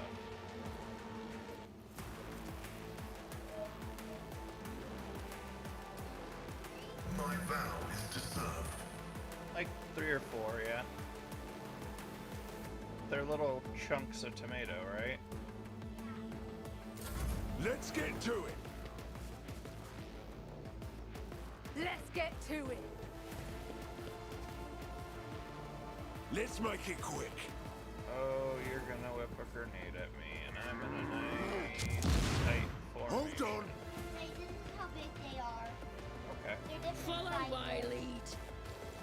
I did 3 on this one. Awesome. Here we go. Thank you so much. Scared yet? Out of my way. Let's get to it. Diversionist. I'm here, maggot. Huh? I shall endure everything with unshakable faith.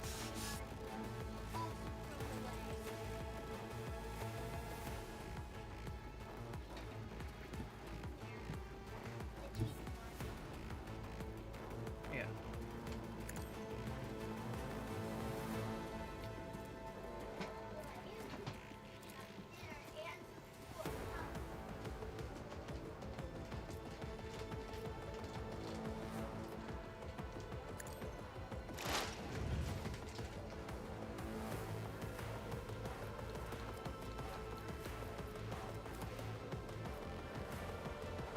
Get some spare wounds Rejoice on me. in service. I don't know if that's gonna keep you alive, but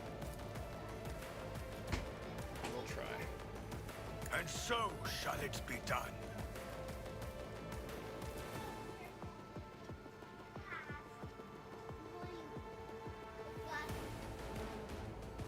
I'll do it.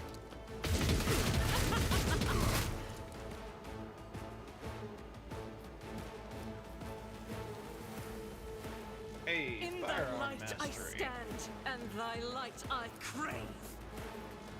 We landed this way. For you, my emperor!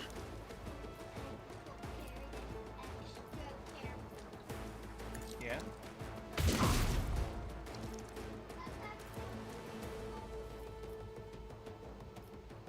As the emperor commands.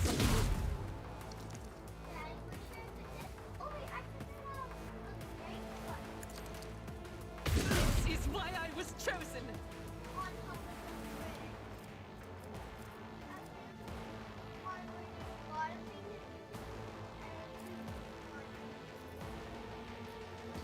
I'll do it.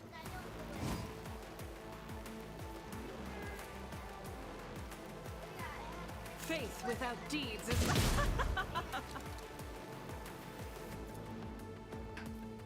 As the Emperor commands, High momentum.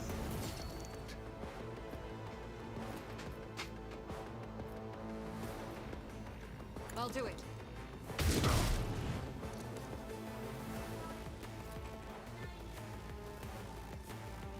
As the Emperor commands, vindicated.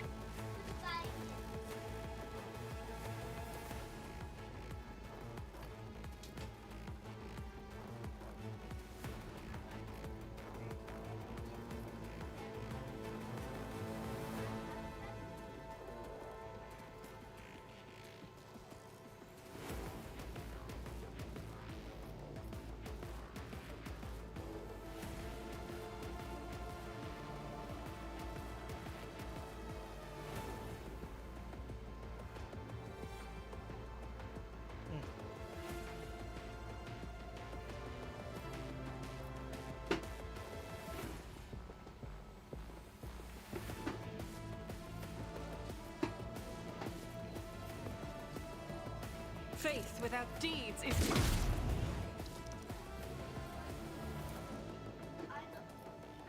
I'll do it. You, my Emperor!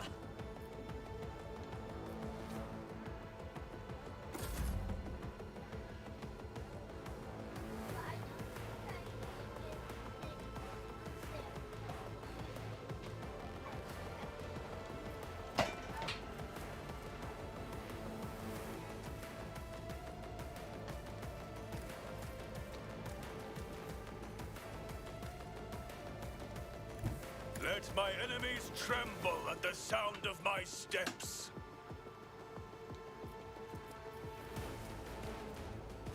The Emperor commands.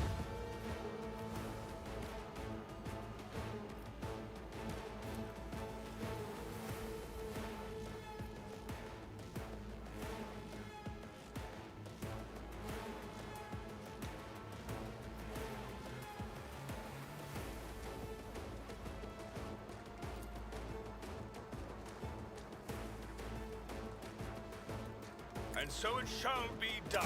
Another step towards our ultimate victory.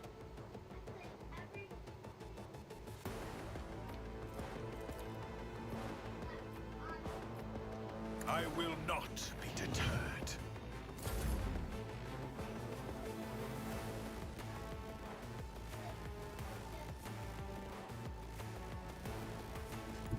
Tried and tested tactics are the best ones. At your beck and call. Defensive stance.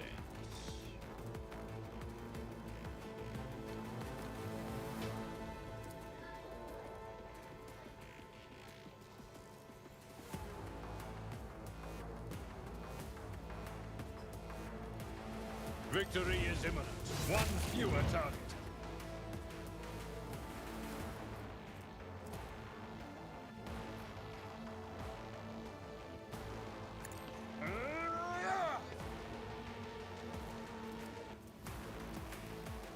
At your beck and call. Yeah. These are all Wow. Nice. We'll rule the stars themselves. I mean, these are big.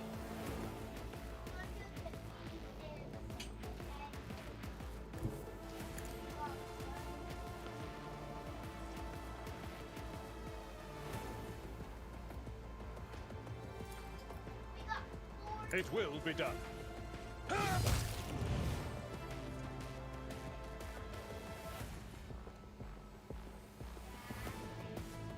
What?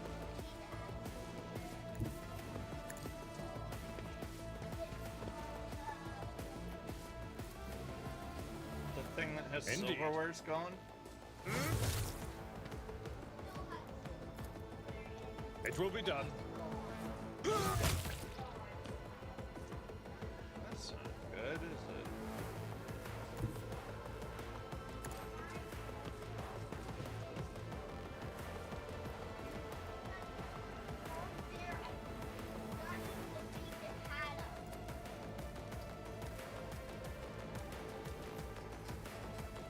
At your beck and call.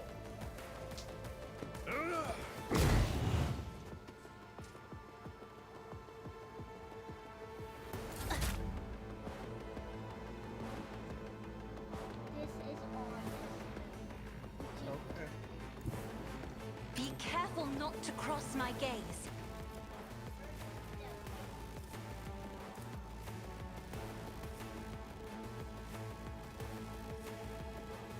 I am a navigator, as duty demands.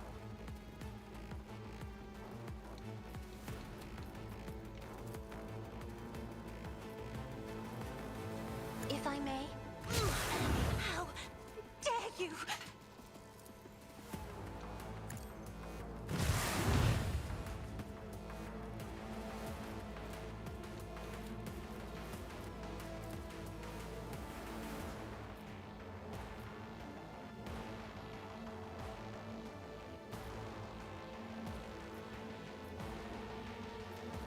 Me? If you insist, Lord Captain.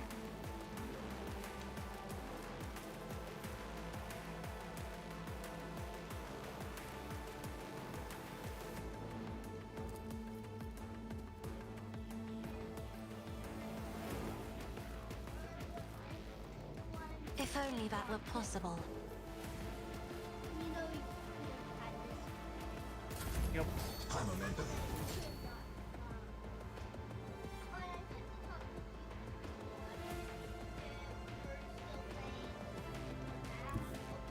Guided by faith.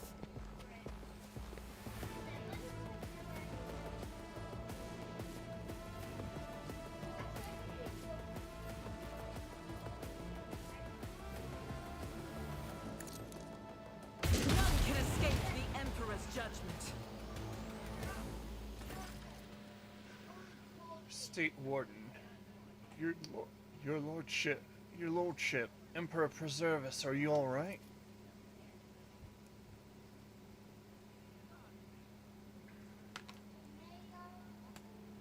I'm not sure because they're in a bowl, a container that I can't fit What? It's in a container that I don't know. We'll just find a container for that.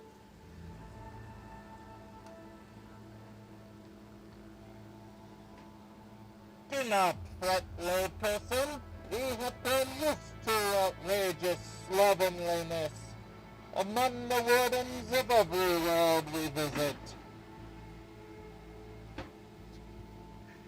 Pascal's vox, quiet at first, is booming with fury by the end of his remark. Pale grayness is strangling this peasant like a noose. His words are laden with fear for our well-being, and yet he fears for his own even more.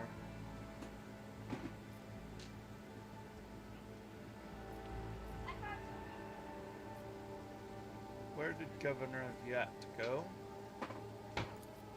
The governor is safe, protected by walls and wardens. Please follow. Please follow me. I will escort you to her personally. Fine, lead on. Wait, I want my loot. That's the deal. I get shot at, I get their stuff.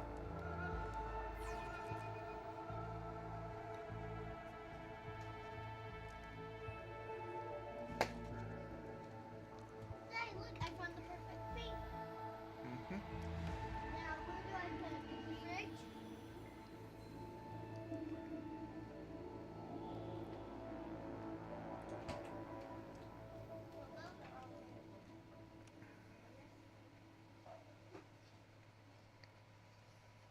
Mommy's coming to get washed by hand. I'm gonna wash it by hand, and after I'm done cleaning off the table, okay? Cause mommy uses the exact same cup every day. Hey, I'm kiddo. just gonna stop using the exact same cup. Nope. Hey, kiddo. What? You did a really good job on these tortillas. You're welcome. They taste yummy, don't they? Mm-hmm.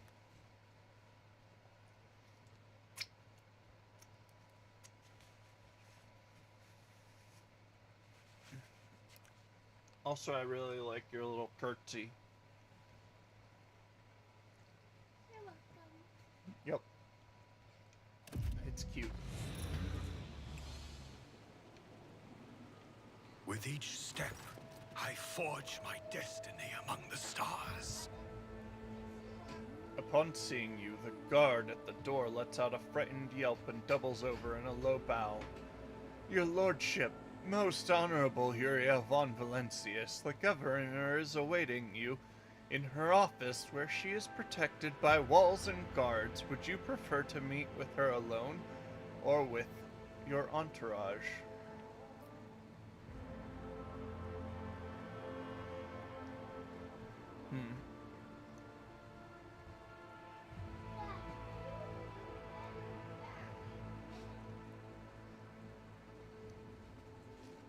This one still has the stuffing.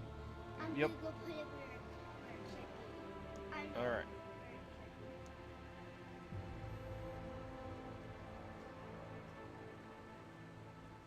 Alright.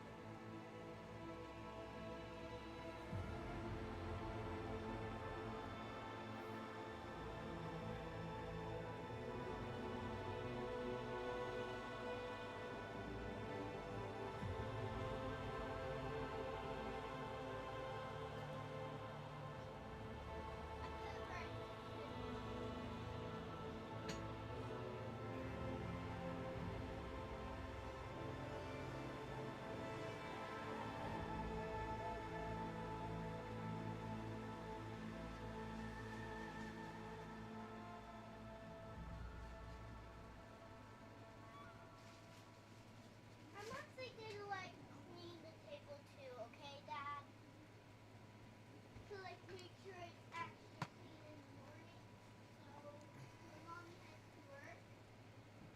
Okay. Yeah, she seems so Oh, clean. oh, my hands are clean. Stop. But they're that clean.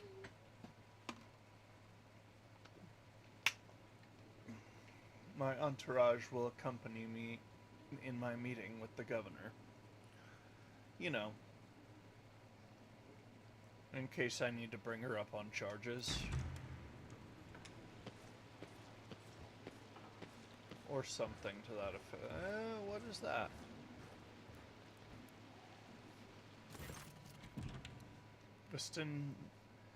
Vistenza Janus Viat Ab Aram Af Coronis is furiously swiping at a data slate, issuing commands into a gilded vox. Upon seeing you, she hurriedly puts away her devices, smooths her skirt, and drops into a deep curtsy. Your lordship, accept my abject apologies for the reprehensible stunt that spoiled the reception. Even in my worst nightmares, I could never have imagined.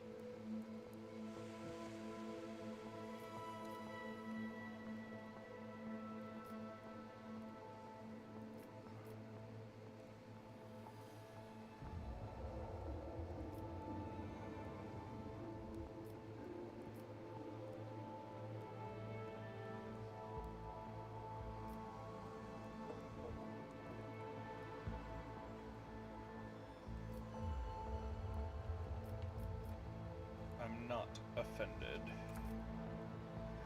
Thank you, your lordship. Believe me, I am infinitely sorry that the troubles of Janus have reached us even here, the most protected place on Janus. Maid of honor, the companion standing next to Vestenda respectfully bows her head. She is doggedly trying not to turn her head towards you, but it is obvious she is watching you through her lowered lashes.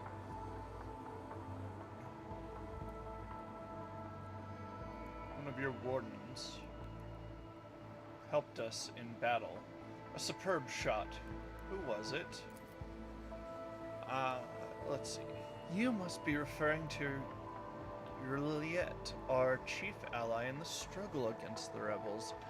I have turned a blind eye to her horrific mutations, given the undoubted advantages she brings. You see, Juliet comes from local degenerate stock of this world and knows Janus like the back of her hand. So she has provided several leads as to where we can find bases and secret storehouses.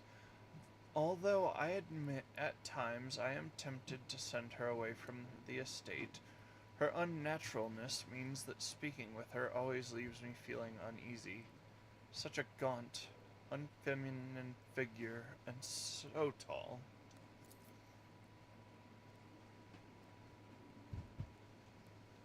Heinrich's expression shifts. Did I hear you correctly, Governor Villat? You have a mysterious mutant on your estate at this very moment, one of prodigious height, slight build, and a supernatural talent for shooting.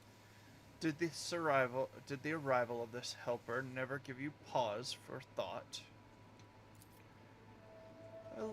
Allow me to make myself clear. To refuse Juliet's help in our circumstances would have been incredibly rash.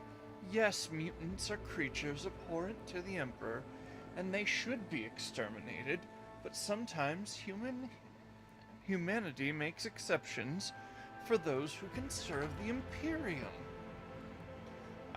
The "it's okay, my pet freak" is fine, just like Ratlings and Ogren. I am not concerned that your aide is a mutant. I am far more concerned that she may be nothing of the sort. Uriel, I would like to meet this helper of Governor Verlat's without delay, out of a professional interest. If you wish to speak to Yurliet, that's what we're gonna go with.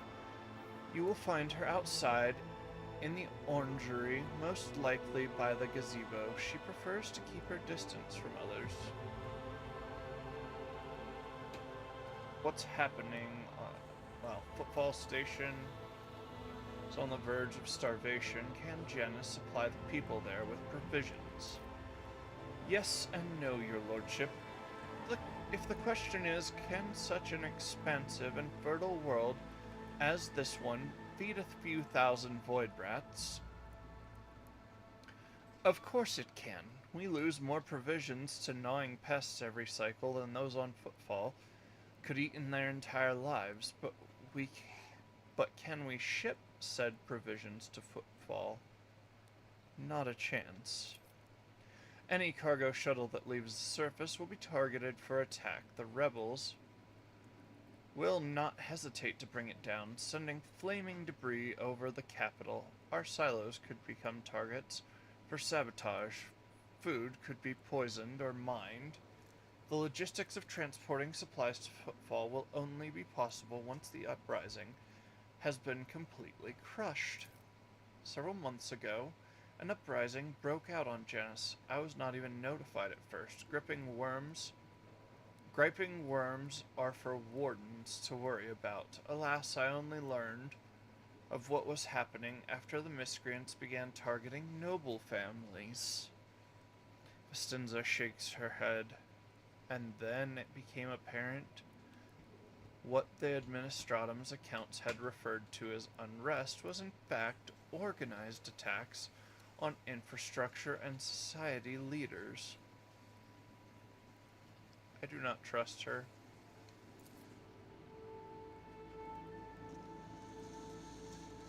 They have already brought 13 agri-complexes to a halt and have now moved on to assassination attempts. My wardens are doggedly tracking down the rebels, but their leaders are slipping from our grasp yet again. Can Janus fulfill its foodstuff supplies under current conditions? I risk angering you, your lordship, but this is nothing compared to shamelessly deceiving you. Let us, under the current situation, dispassionately let us consider the situation dispassionately. Even the most talented logistics experts of the Administratum are unable to guarantee stable tithes when shuttles are wary of landing at the spaceport, and the terrified peasants are indulging a dangerous minority within their ranks. Until the usual order of things is restored on Janus, any trade is nigh on impossible.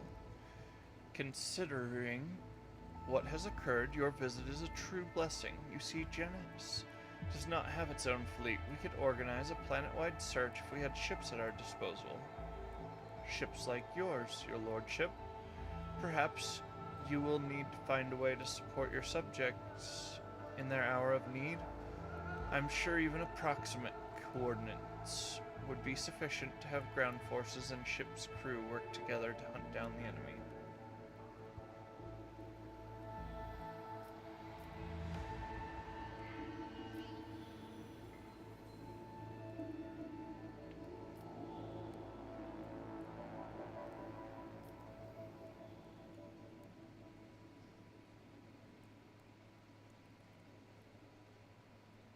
Well, I'll track down these elusive fugitives myself.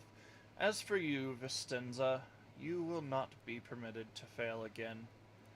I am removing you from your post as governor of this planet, and I am placing you under arrest. When I have finished with the rebels, I'll decide what to do with you. Vestinza lets out a ragged gasp. As though she has been punched in the stomach. Your lordship, but I have served your dynasty faithfully and honestly. I have worked tirelessly to tame this unruly planet. She stops herself from speaking any further and nods. As you wish. Why she glows? Why is she glowing? Huh? Who this maid of honor chick? The Divine watches over us.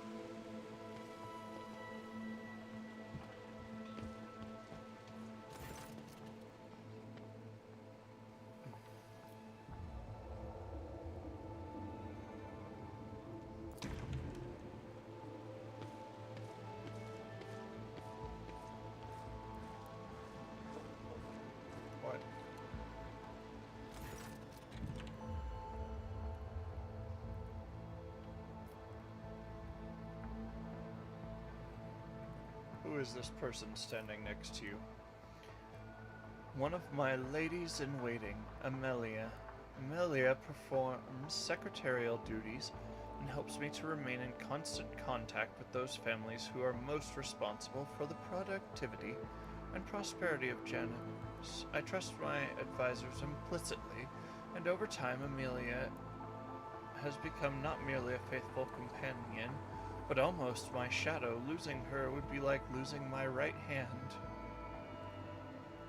Sinza laughs and gives Amelia an encouraging nod. Amelia drops into a low curtsy. To bathe in the light of your greatness is a true honor, rogue trader. Tell me about Janus. Janus is a remarkable world, both in terms of vast potential and in terms of work that was carried out to transform it into an agri-world. What? I'm done with the table. It's clean. Awesome. I worked hard on it. Good job. So I got all the dirty stuff off. Yeah. But first I started with clearing it all. Good work. Then I did that, and once I was all done with that, I used water to clean it. Yeah. And then now it's all shiny. House Viet has ruled on Janus for many generations, and each new governor has without fail contributed to the planet's taming.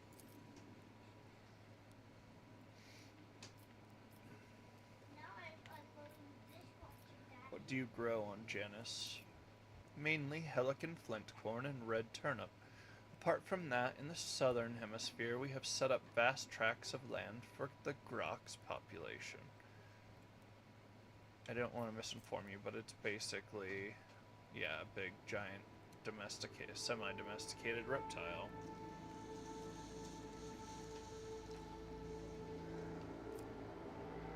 It's the cow of 40k, though.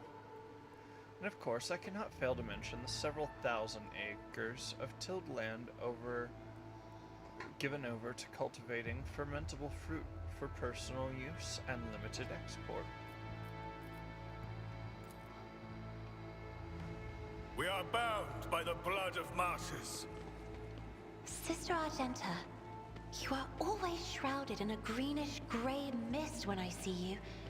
Is it me that troubles you? Or is it whatever I can see behind it? My soul is open to the light and his faithful servants. The rest is merely fleeting frailties that hold no significance.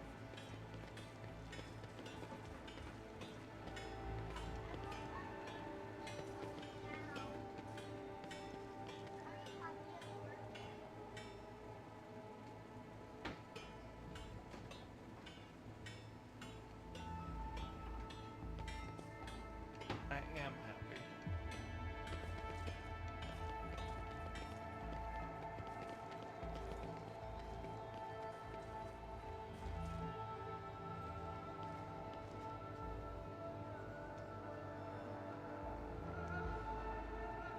Know your duty.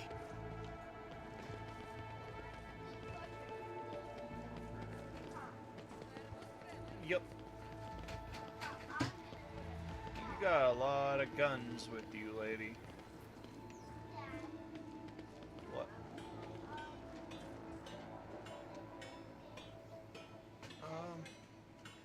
Maybe. You can watch a little TV in the morning. I'll decide the rest of tomorrow. Right? I've had such a fun day today.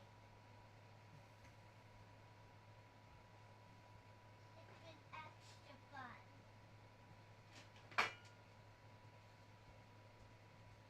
And you also and Dad, you also helped me with fun. Yep.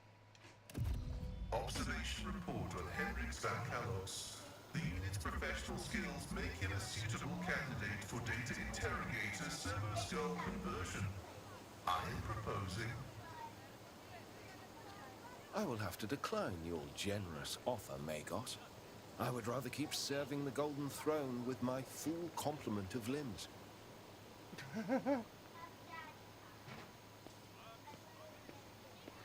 Let us walk this path to the end.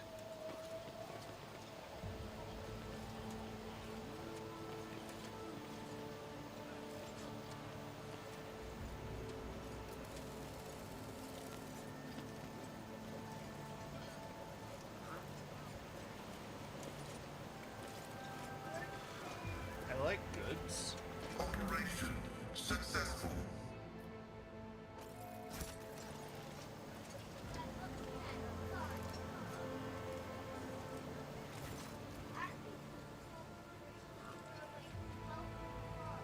Yep, but I'm streaming and I have to read to people. Draped in a red cloak, the Magos body barely looks human. Wires, tubes, and metal manipulators turn him into a whimsical machine, while implants hide his face behind a sinister mask. The tech priest intermittently dictates something in Technolingua to the serval skull floating next to him, but at your approach he falls silent and offers a reserved bow.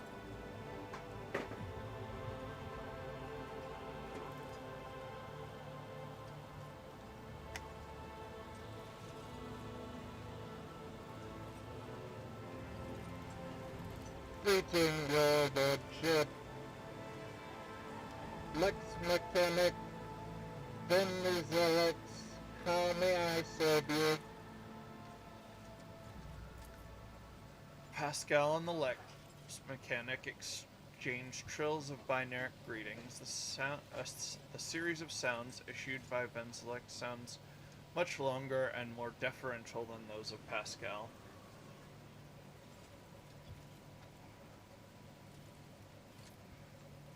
What do you do here on Janus?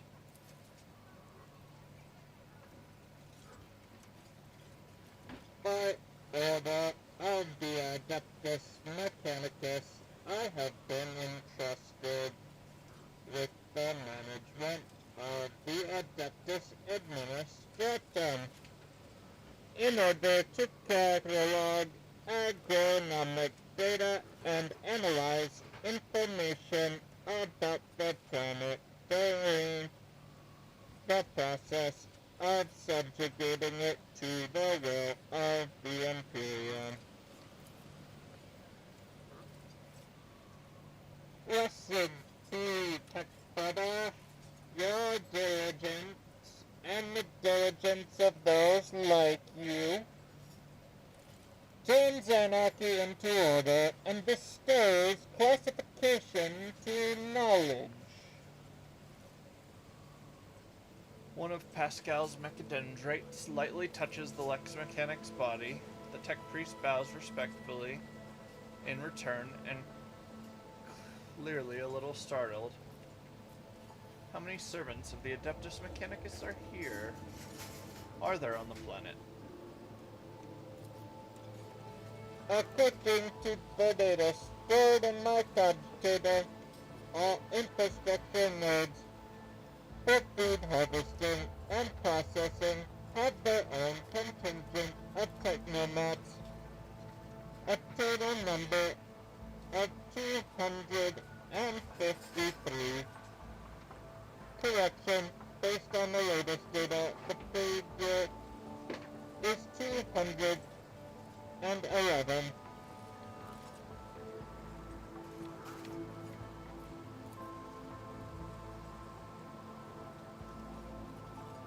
Tell me of Janus. Initializing report. The planet's soil possesses a unique composition suitable for the re-engineering of the planet and even mass production of foodstuffs. Significant cultivation of the Eastern Hemisphere with the aim of improving production processes and logistic operations. Cases of xenoactivity that do not pose an immediate threat to ongoing operations. undesirable pathologies of flora and fauna have been noted, which may pose a threat in the short term. What pathologies in the flora and fauna? Genetic and chemical pathologies, your lordship. Harmless species mutate and become aggressive, while plants change their chemical composition and become poisonous. This is happening more and more often, and if no action is taken, the ecosystem of the world will be irreparably disrupted. The changes may be artificial. Has the possibility been considered that someone is manipulating the ecosystem to reduce our living space? Not at all, venerable Magus. I took comrades from the Magus biologists are humble workers, not warriors. They could never have come up with a thought of such a militant nature. Okay. I don't know, you want to sit down? Relax for a bit? Okay. The mind must be open to all forms of knowledge. I order you to commence a check in the event that your account of endurance of their minds is confirmed. I will petition for the appropriate penance. Interesting. It is often what seem to be insignificant anomalies like this that lead to greater troubles. How is the governor dealing with undesirable pathologies? I have analyzed the genome of affected species, and I am currently developing suppressor genes to make the planet's organisms resistant to pathology, but so far I have not been able to solve the problem. Further exploration of the planet would perhaps speed up these processes, but the administrative apparatus has imposed a ban on expeditions that are not directly aimed at improving production. Traces of xeno activity. According to data obtained during the initial survey, ruined structures of non-human origin were noted in different sectors of the planet, but I did not have the administrative capacity to study them in more detail. For now, I must defer the quest for knowledge. The Lex Mechanic speaks the last words with distinctive envy, his eyes fixed on Magos Hanneman. Let's talk about something else. I'm listening. How are things with you and your fellows? The current situation on the planet is assessed as stable. The progress of the prospects is assessed as encouraging.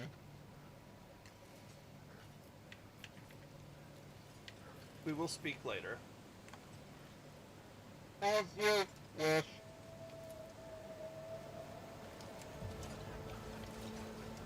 We shall reclaim what is rightfully ours.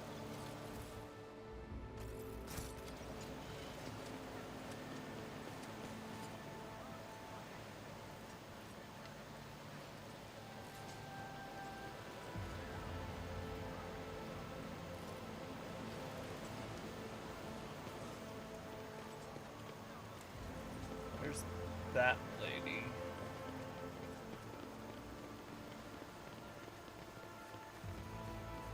I want to check the nooks and crannies. There could be goods.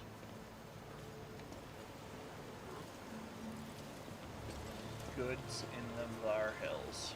Alright, going this way.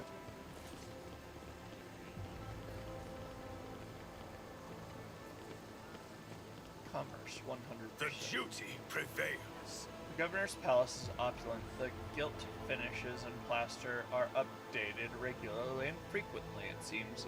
Too frequently, even for a building situated on the coast. Let the faith guide my path to glory.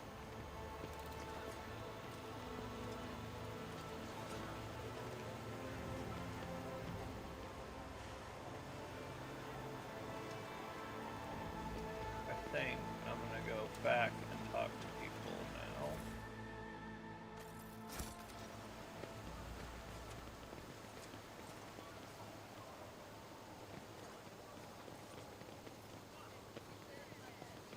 Yeah. They're spending my money.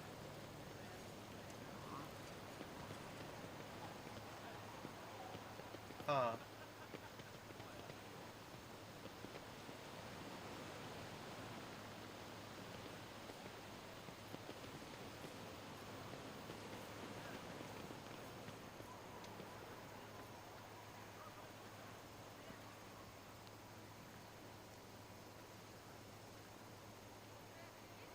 We are bound by the blood of martyrs.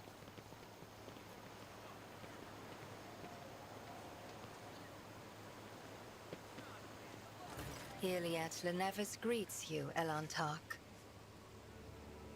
The bizarre creature before you only vaguely resembles a typical human. An elongated body, slender limbs, pointed features, every aspect of its appearance is unnatural and alien. The creature turns its head to you. Regrettable news. This creature is not a mutant as the locals assumed, but a representative of the Eldari, one of the myriad enemies of humanity. You should not trust this creature. Do not communicate with it any longer than necessary. Heinrichs tosses out a few words in a strange language. There's a hint of musicality to it, but the interrogator's rendering is harsh and off-putting. After meeting the gaze of the unknown being, Heinrichs turns to you. There is no need to mutilate my language, monkey. I speak yours well enough to converse with Elantark without a translator. And since you have discerned my path, I will be direct in my speech. My soul is nothing kin to yours. Your kind call us Xenos, as if we are all as one. I came here to protect the Lilithon by assisting the governor against her enemies. Will you hear me, or be blinded to sense by your precepts?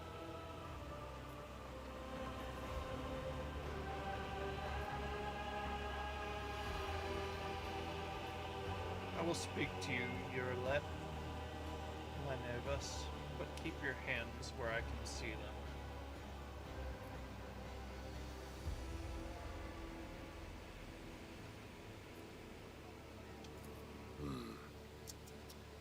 Reckless. Ooh, I got a chest. Must I remind you, Master Van Calox, that the warrant endows rogue traders with the sacred right to have dealings with Xenos when necessary? That exceptional memory of yours seems to have let you down. I have banished the shadow of doubt from your thoughts regarding my nature. Now you will answer my question. Why have you sought me out?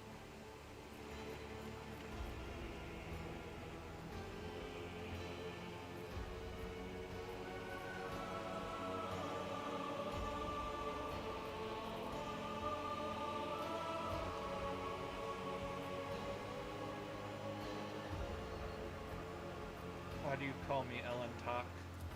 Because that is what you are. Elantark means stranger from the darkness amidst the stars. You descended on flame-winged machines in a dark time when the air of the planet is soaked in blood and pain. Will you be the one to bring peace to the Lilithon? What do you know about the rank and file rebels? Only that they threaten the established order. There is much risk to this world should the ruler die. Mirlet's face is unreadable, but you detect a strange tension in her voice, as though she is choosing her words carefully. So you're the governor's mysterious helper. I am, Elantark. My hand parried the death promised to the ruler of these people, and I aided you in battle against the Lost Ones. Why are you helping the governor? This world is in distress. I wish to protect it from unnecessary suffering. Do you know who is behind the uprisings on the planet?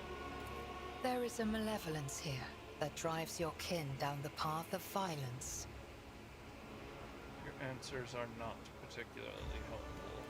But you are not asking for help, Elantark. You are merely asking questions, the answers to which are either unimportant or wreathed in shadow. Explore this place. Speak to those who know. A simple task for you, and an insurmountable challenge for me, since my very appearance provokes fear and suspicion. When you learn anything, tell me. Perhaps then my answers will be helpful to your search. How did you come to be on Janus? The world you call Janus was once created by the will of my kin. I have far more right to be on the Lilithon than any of you. I spoke to the Magos in charge of operations on the planet. He says something's gone wrong with this world. There are spontaneous mutations, animal attacks. Maybe you have something to say about that? The Lilithon is expressing her wrath. For centuries, this world has resisted the brutality inflicted upon it by soulless machines and unmindful creatures. But what the machine man told you, that is something else. Something more frightening. The planet is fighting an evil that has taken root in its very cradle.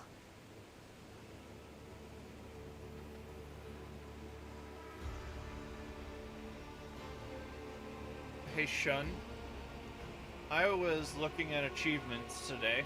I was already planning to try and hand Adira over to the Inquisition, so I imagine there's a way to hand her over as well. I mean, otherwise I'm just gonna kill her now.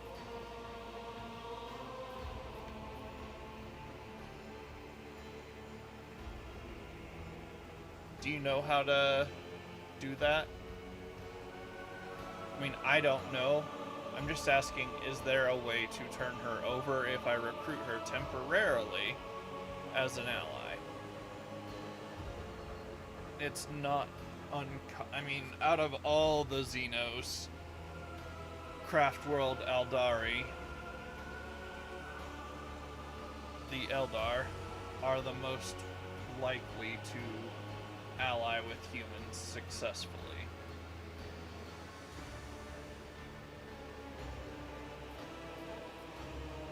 I want to have an option to get rid of her later is basically it.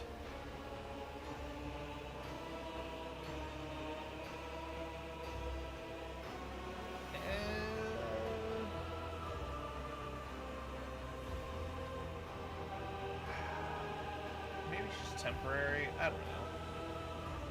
If you want, you can join me. None of the locals will dare look askance at you in the rogue trader's presence. So be it. I will go with you.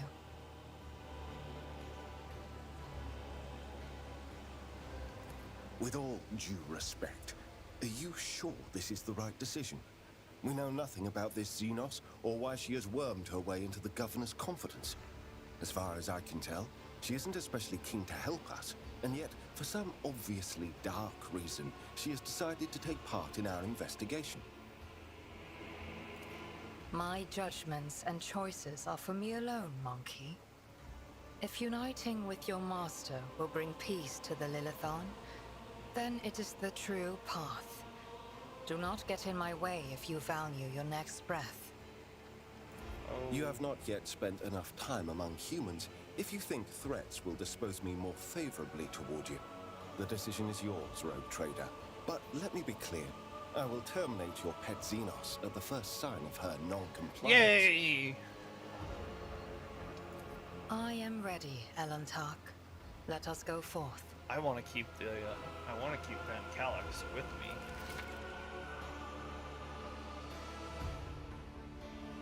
There's Sudiani. She is a ranger who follows the path of the outcast. Oh, she's not Craft World. I mean, she is, and her skills in ranged combat are without equal. Yulette does not use human weapons and can wear either Eldari armor or, if she learns the required feature, Drukhari armor.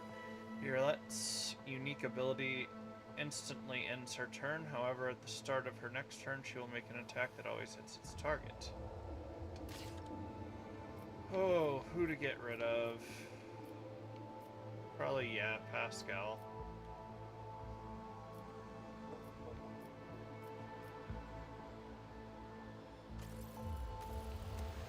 I need to use the bathroom.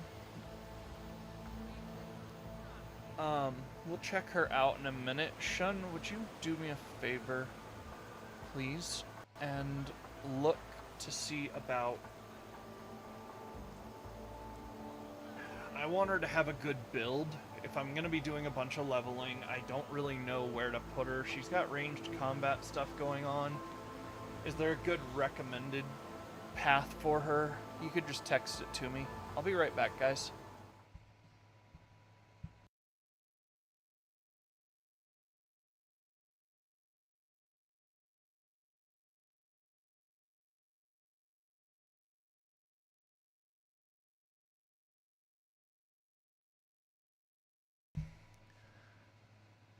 Sorry, saw the comment last second. Yeah, no. He is a dear friend and a great sponsor of this channel. I would say he is my Abelard, or my Seneschal, if you will.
We're back.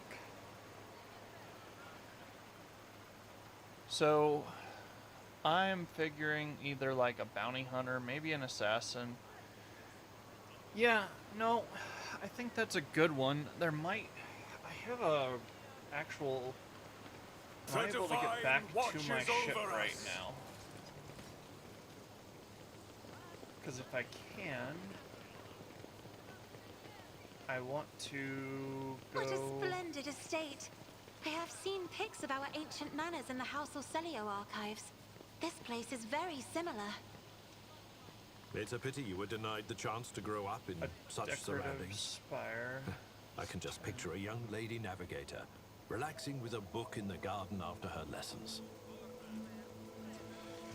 Watch.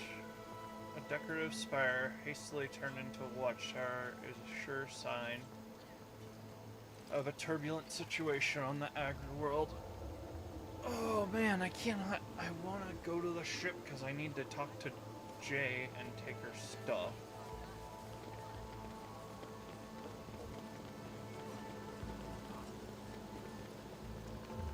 Oh, there we are.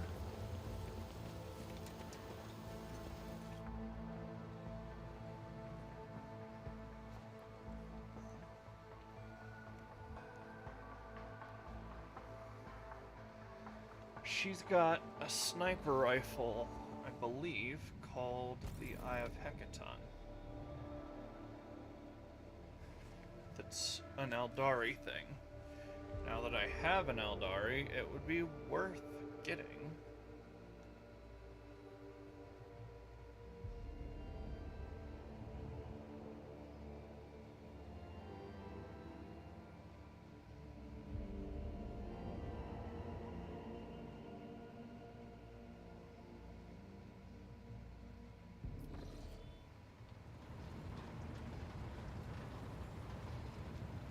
Lord Captain. Lord Captain.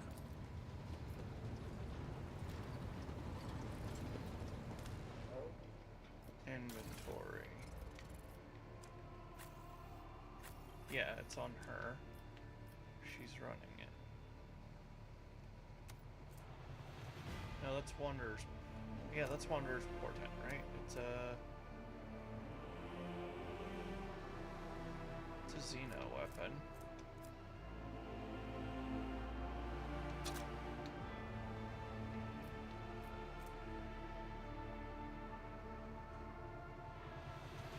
don't know if she can.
Actually, with your Thunder Hammer, I'm gonna switch that for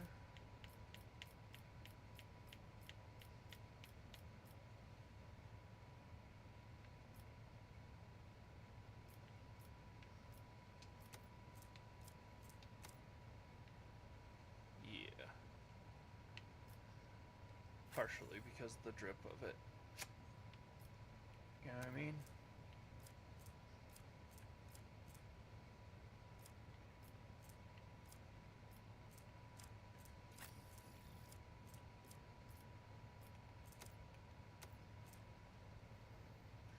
Eldari long rifle. So she can use a shuriken pistol. Man, that's a lot of restriction.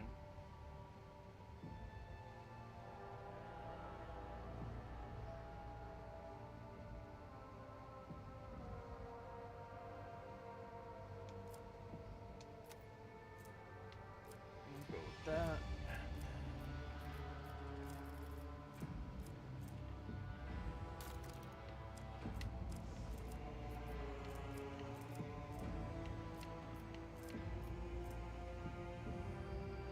She had a crap weapon skill, but sometimes the weapon skill can be, or having the weapon alone is worth it.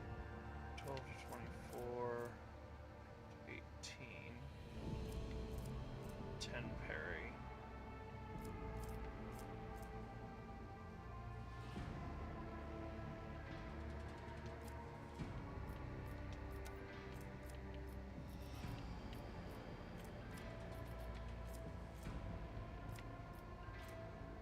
That's Drukari crap.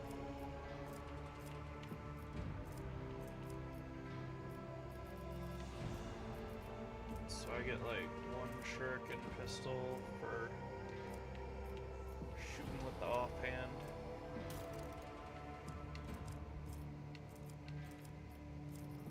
Alright, so we have 0 armor available.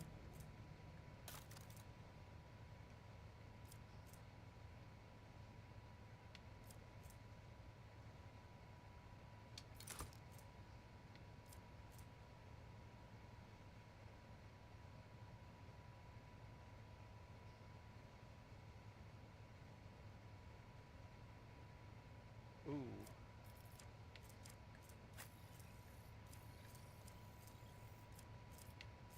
RG, I got a thing for you.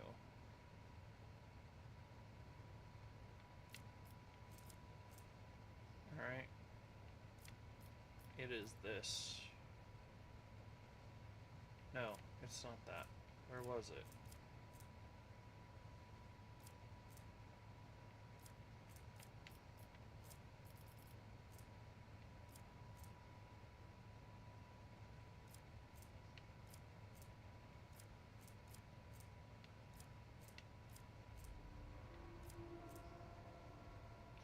This.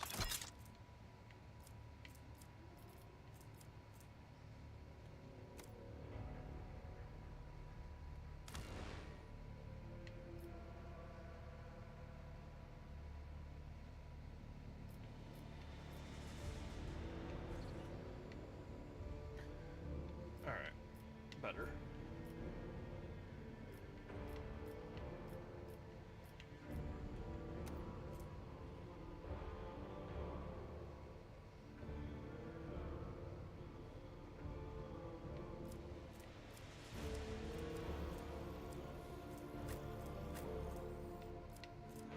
Alright.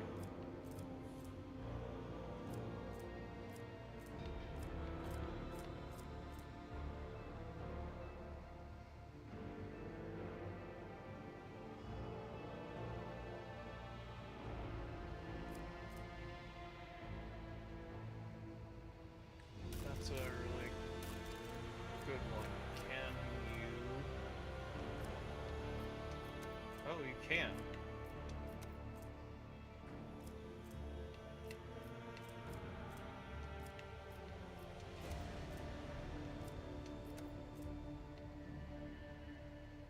Nice.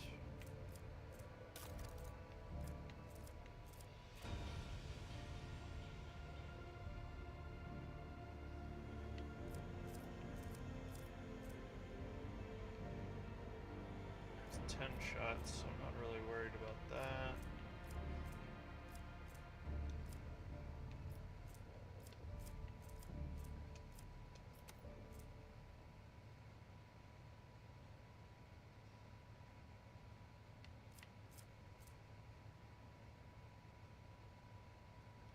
15 Medicaid.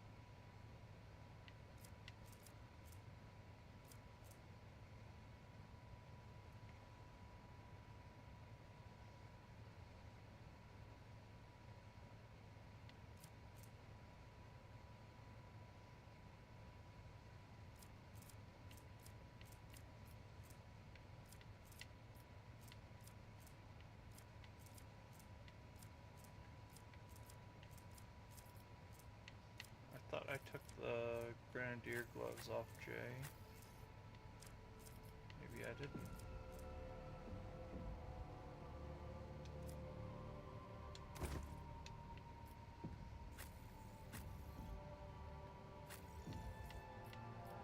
No, I'm just having a hard time getting on board the J train here.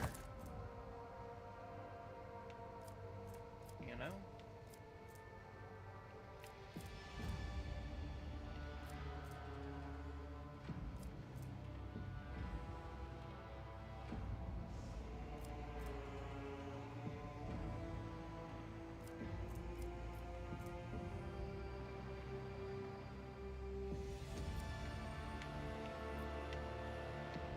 Nope, that doesn't go up there.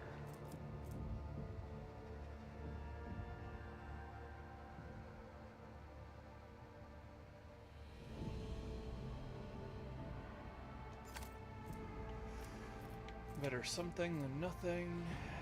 Fireproof key.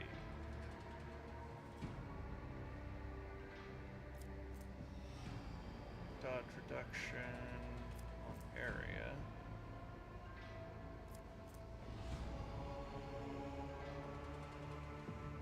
More dodge. Not a bad thing.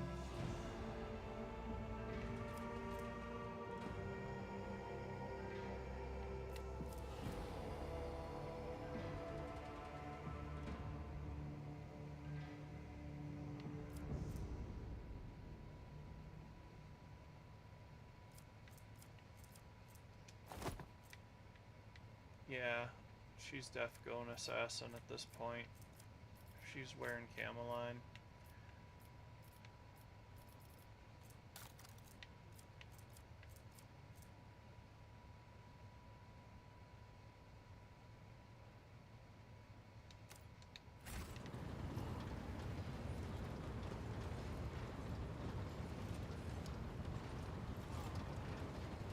Alright, hold on. Let's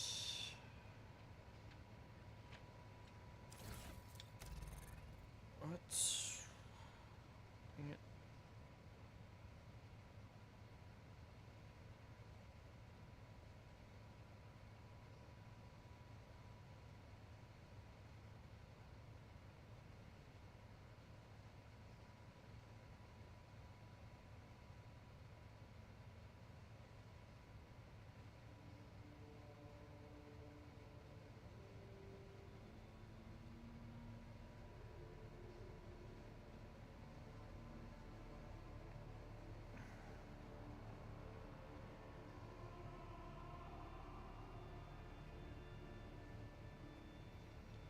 I don't know. I feel like I should get back down on the planet.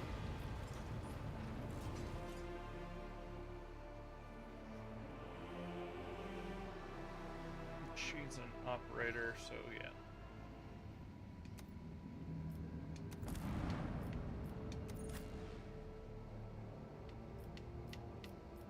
Yes. No, I'm not hating on Pascal. I'm just trying to work with my... I mean, yeah, the enemy of my enemy dies next, but... temporary alliances between Eldar and humans have occurred, Though in some cases, the Eldar betray them. But hey, that's... Know your duty. That'll work. Alright. I'm trying to... Oh, I need to level her. I align my path with yours. For now. Yeah, I'm gonna go assassin.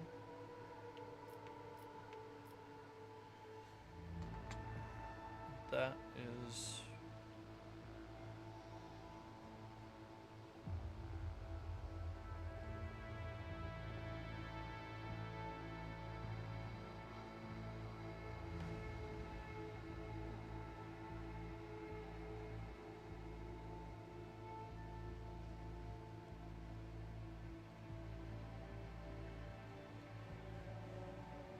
Don't have a choice. Death Whisper.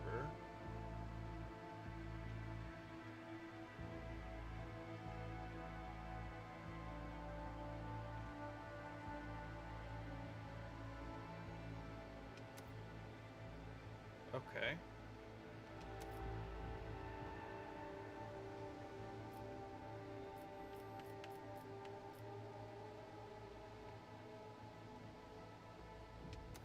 Yeah.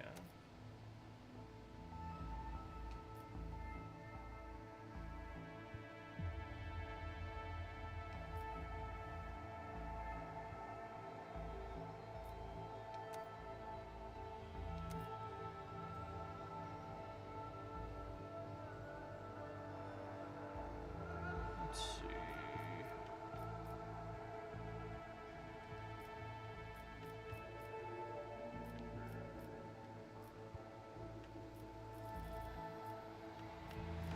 Did the calculation.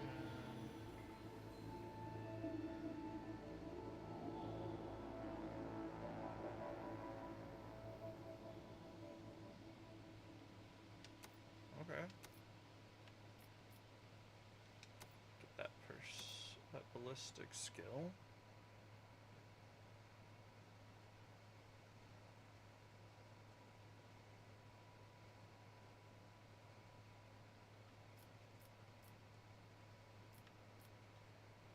Oh, we're all crap at tech use.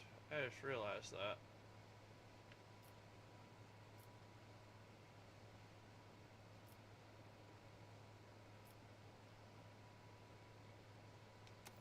I guess Lord Xenos is her thing, so... Yeah, Elusive Shadow. Mortally...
trust that that's right, guys, and then we'll just go with it.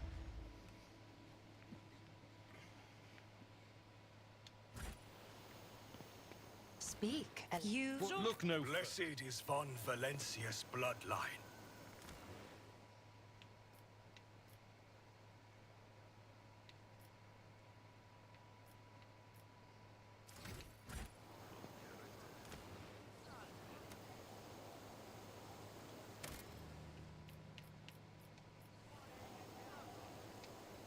Let us walk this path to the end.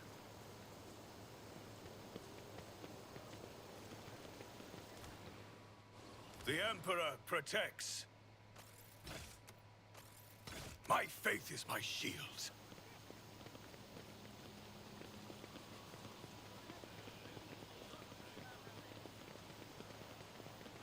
Alright, let's go back this way. Oh wait, I never looked at the gazebo. I know this woman is spending money that isn't hers.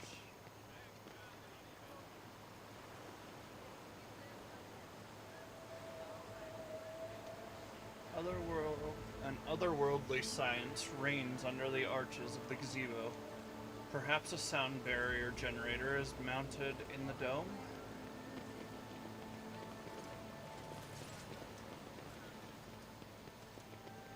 Let the faith guide my path to glory.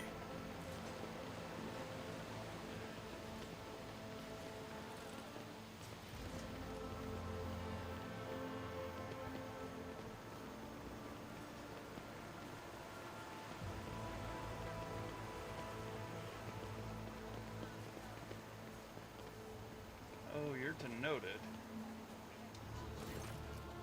Hearing your footsteps, the elderly servant grabs an injector and stabs it in his arm. The area around the needle immediately starts turning black. You're too late, Viet dogs. I'm the master of my own fate. But when he gets a better look at you, the man drops the injector in astonishment and seems poised to prostrate himself on the floor before you. It's you, your lordship. The god emperor must have brought you here. I beg you, help the rebels and save Janice. He doubles up, hugging himself, and is racked by coughing that leaves his lips wet with blood. I don't know that I have all of them. Forgive me, your lordship. If I'd only known it was you, my eyes deceived me. We have little time now, but I swear I'll tell you everything.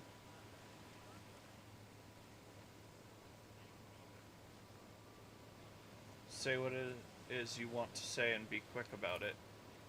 In the name of the Golden Throne, your lordship, show mercy on the humble workers, the salt of Janus, and save them. Vistenza Viet, the untouchable governor and leader of the nobility, is creating something monstrous behind closed doors. She uses the Imperium's interests as a smokescreen and purports to be a scholar. But her actions are poisoning our planet. Did you know the settlements that failed to pay their due tithes on time have been allowed to pay with people instead? They even deliver them to order, sometimes old folks, sometimes children. He lowers his voice to a whisper and leans toward you. I've seen these people. I've seen them being delivered to the estate, and then they're never seen or heard from again. They go into secret rooms and they don't come out again, your lordship. Ever. Peasants who were taken to Uric 5 to serve House Arcelio were never seen or heard from again. They either became loyal servants and toiled for the good of a great dynasty.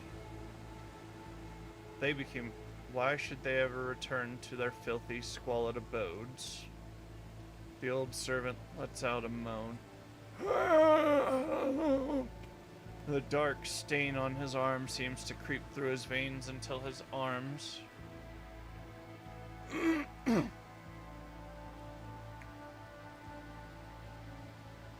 and neck are a lattice work of black. The servant's breath quickens and becomes irregular.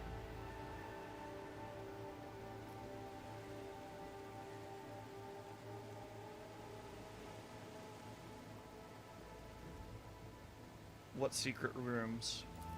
Hidden chambers deep within the palace. I've never been inside, thankfully. The servants who are allowed in, the ones the governor trusts, they change.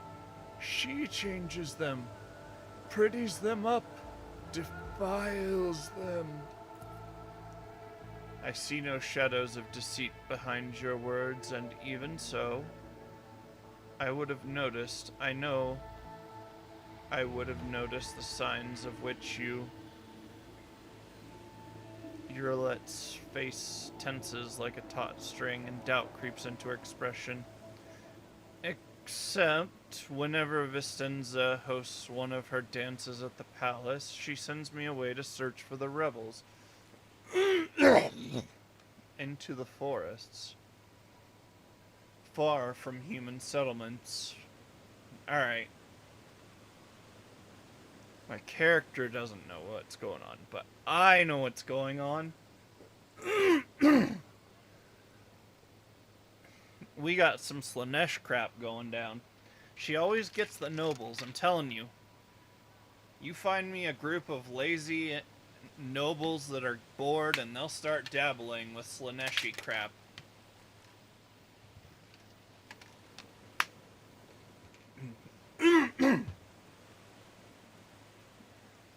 I'm too wealthy to care about anything except degeneracy.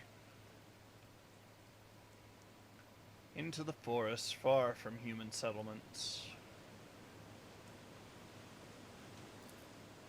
You accuse the rogue traitors appointed governor of heresy. If your words are false, they themselves are tantamount to heresy. But if what you say is true? If it's true, then your sacrifice will be to good credit, my good man. Be to your credit, my good man. I swear I'm not lying. Pray for me, holy sister. For me and for Janice. The servant shakes and coughs violently. I'm not sure I'll last long enough to answer all your questions. What else is going on in the settlements? I'll tell you exactly what I was told by the people who contacted me. These tithes. Some settlements have already switched to paying with people. They say that amenable settlements get special treatment from the governor's dogs. They arrange for medicine to be supplied to the settlement. Then security, and then they completely isolate them.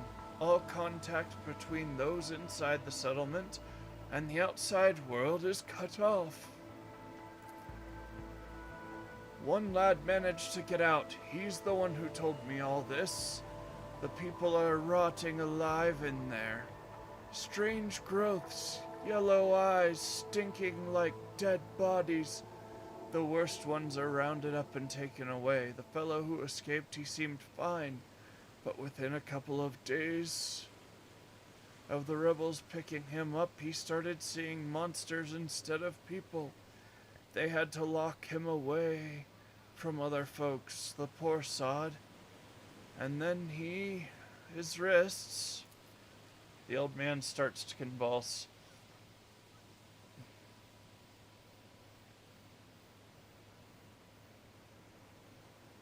Indicating that he is close to death. He raises his already unseeing eyes to you. Your lordship, if you'll permit a dying man to make one last request, don't tell anyone that I was the one who unlocked the doors. If you do, they'll go after my family, my home. keep your secret. Please save us. Save Janice. The servant rasps violently and collapses on his side, racked with convulsions. We shall reclaim what is rightfully ours.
Attilis Quint.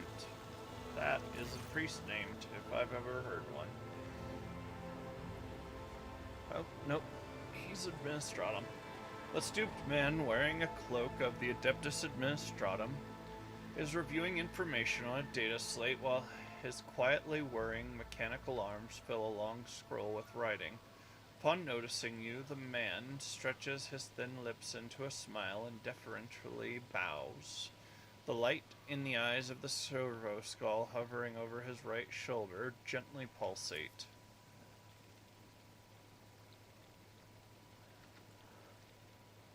Your lordship, what an honor it is to address you in person. Allow me to introduce myself, Attilius Quint, Prefectus of the Officio Agriculturae. I will preserve the record of our conversation forever.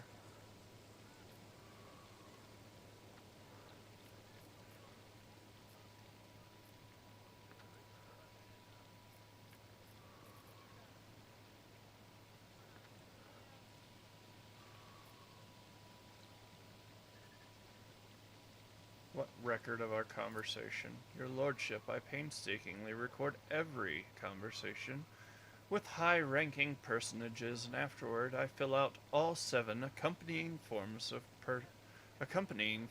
personally. Attilis rolls up his completed scroll in a practiced gesture, stows it away, and pulls out a new one. Your words and judgments are in good hands.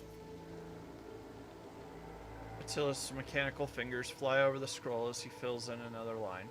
And of course, what great fortune it is to see for the very first time, in all my years of service, an emissary of the Navis Nobilite here on Janus. I humbly welcome the esteemed Cassia Sophia Everelia, Lady Navigator of House Orselio. Everything from her condescending gaze to confident bearing to her calm but commanding voice marks Cassia as the heiress of a great bloodline. Awestruck, the secretary writes down each letter of her name with particular fastidiousness.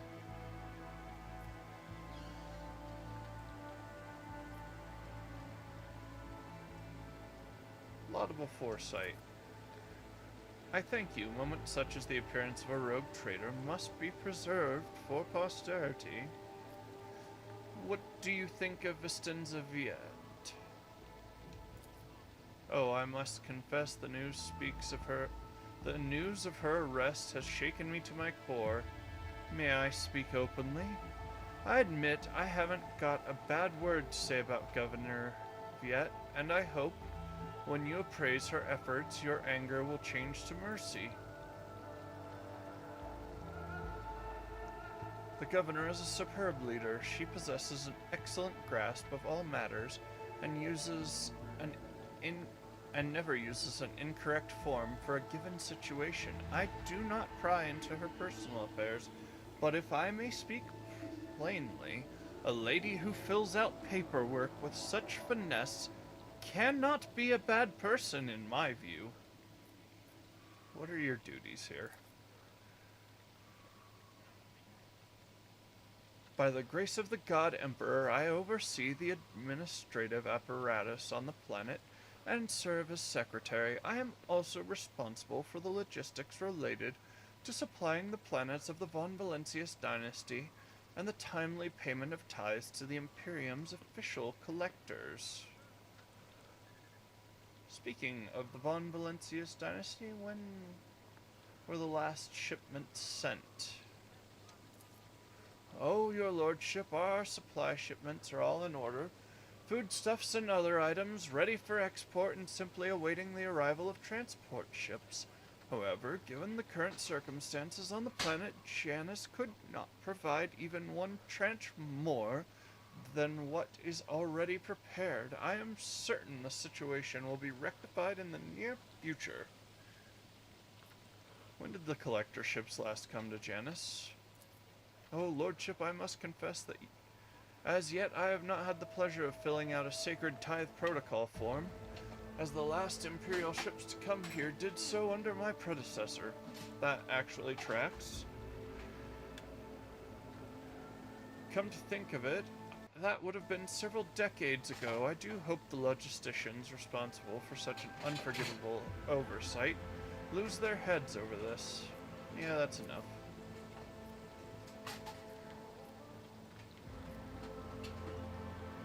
Tell me of Janice. What is happening on the planet? Alas, your lordship, rebellions have caused too many problems in recent times. The rebels are interfering with established processes, interrupting supplies, sabotaging the serfs' work. A few nobles have even been killed, and worst of all, some of the victims occupied important administrative posts. Until their replacements pass their checks, complete all their induction forms, and go through the official appointment procedure, important paperwork is going unsigned.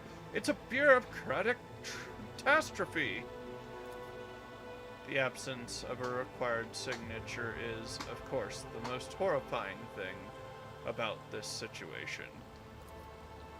Indeed it is! Financial reports, logistics directives, way-bills for food shipments without the signatures of the most respected and now deceased head of House Zacharis, shipments to settlements in Aegis 2-4 have been stopped. The heirs are all still dealing with the transfer of holdings, and incoming reports tell us that a quarter of the workings in the affected settlements have already died of starvation, while most of those remaining have left the perimeter and have not yet returned to their designated places. If things continue in this vein,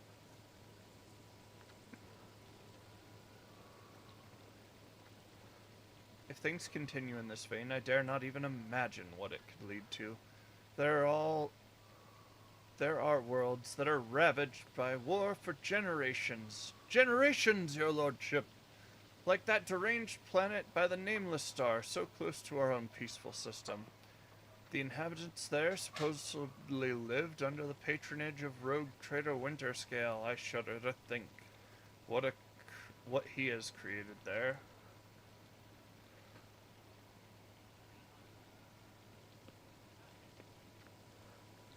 Yeah, he does love paperwork a bit too much.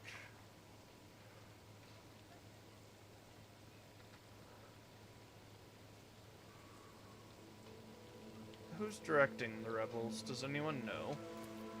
The rebels are well armed and well trained. What's more, the governor's advisors are inclined to think the instigators of the rebellions are very familiar with the planet's terrain and climate. My ordnance are going through the registration records day and night, looking for individuals who have completed military training but have so far been able to unidentify the scoundrel.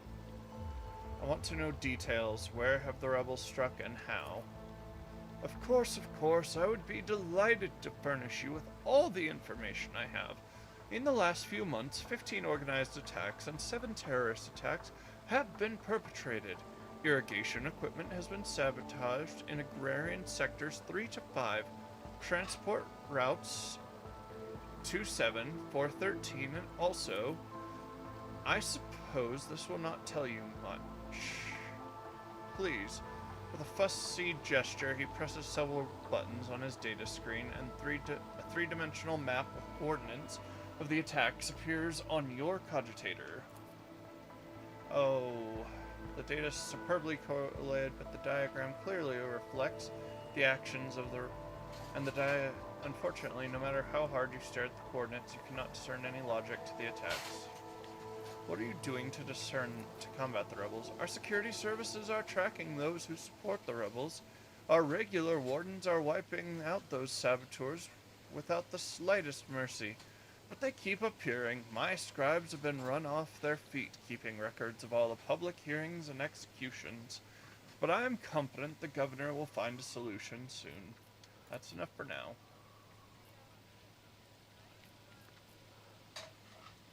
What do you know about that? You're not going to tell me anything useful. At least I do not think you will.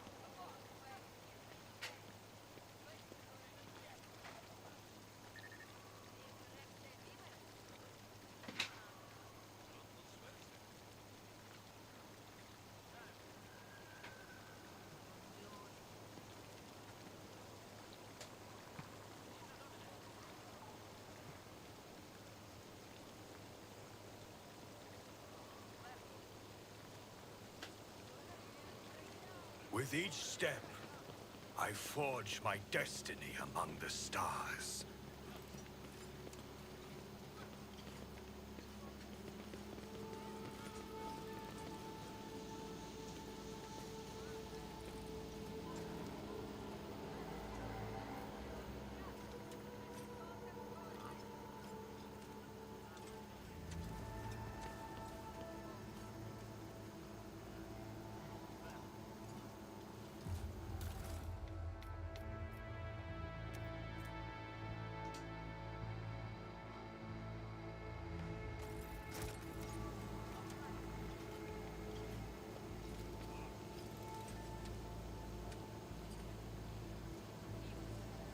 The deceased's arms and face are covered in small boils that ooze cloudy pus season after death. Huh.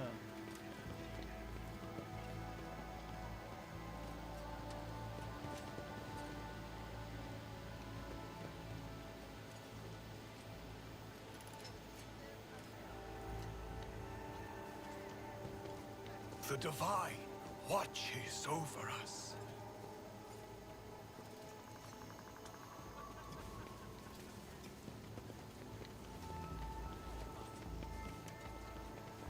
Why is there berries in it?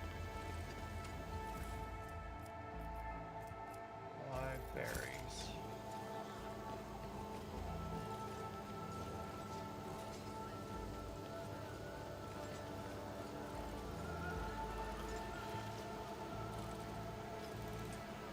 I rise above hardships.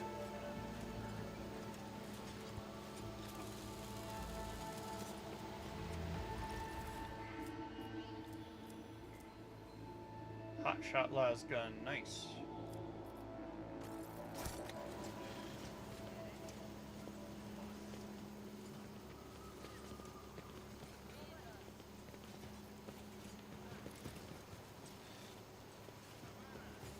We are bound by the blood of martyrs.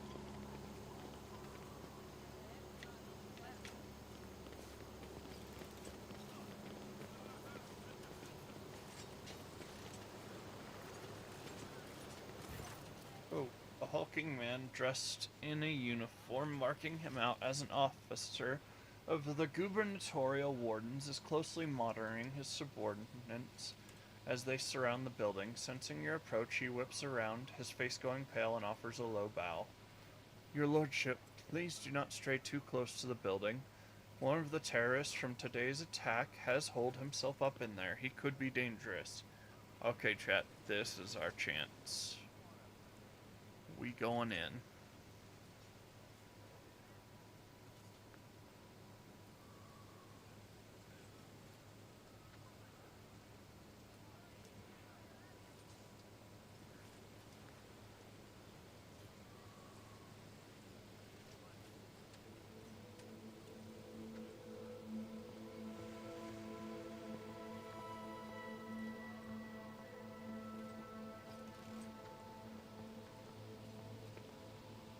What's going on here?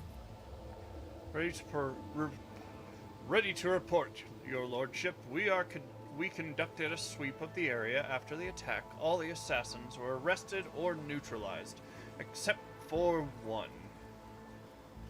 He sealed himself inside. He already injured 2 wardens who tried to reach him. There's no need to worry. We'll poison him and clear the last dregs of dirt from the estate. No, you won't. Only one question, officer. Why have you not done it already? The rogue trader is here, and the longer you delay, the more you put his life needlessly at risk. The officer flinches slightly at Abelard's snarl. It's inexcusable, your lordship. The barrels of poison were only just delivered, but we're ready to begin now.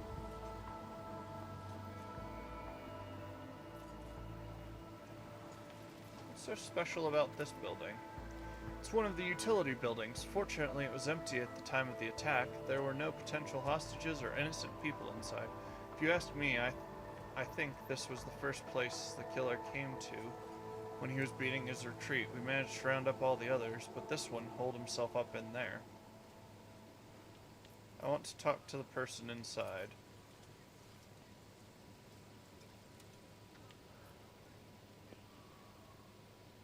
It's not exactly safe, your lordship.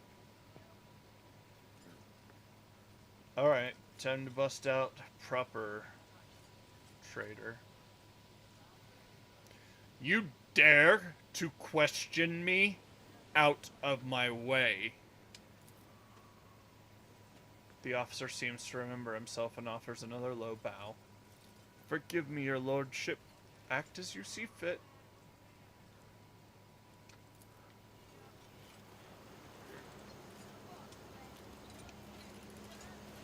The most effective representatives of the local flora are assembled in the flower bed. Unfamiliar fruits are ripening on the carefully pruned plants. Know your duty.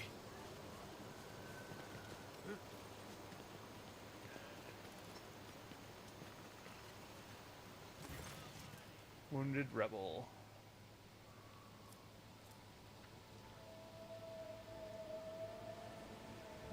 When you approach the solid-looking door, a high, boyish voice shouts out, "Heck off!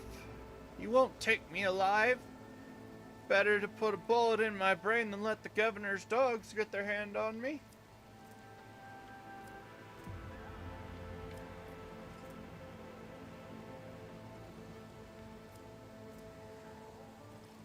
I am Uriel, rogue trader and sovereign of this planet. In the name of the Emperor, open this door. For a long time, nothing happens. Then the door opens with a quick click.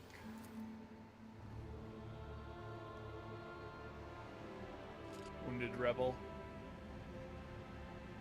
The space is small, the corners filled with inky black shadows, but you can still make out the person in the room. He's desperately gripping a discharged lasgun in his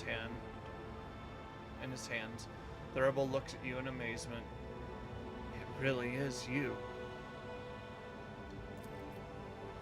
The young man, practically a boy, falls to his knees and stretches out his bloody hands towards you. His clothes are burned on one side and grimy with baked-in blood. Your lordship, have mercy.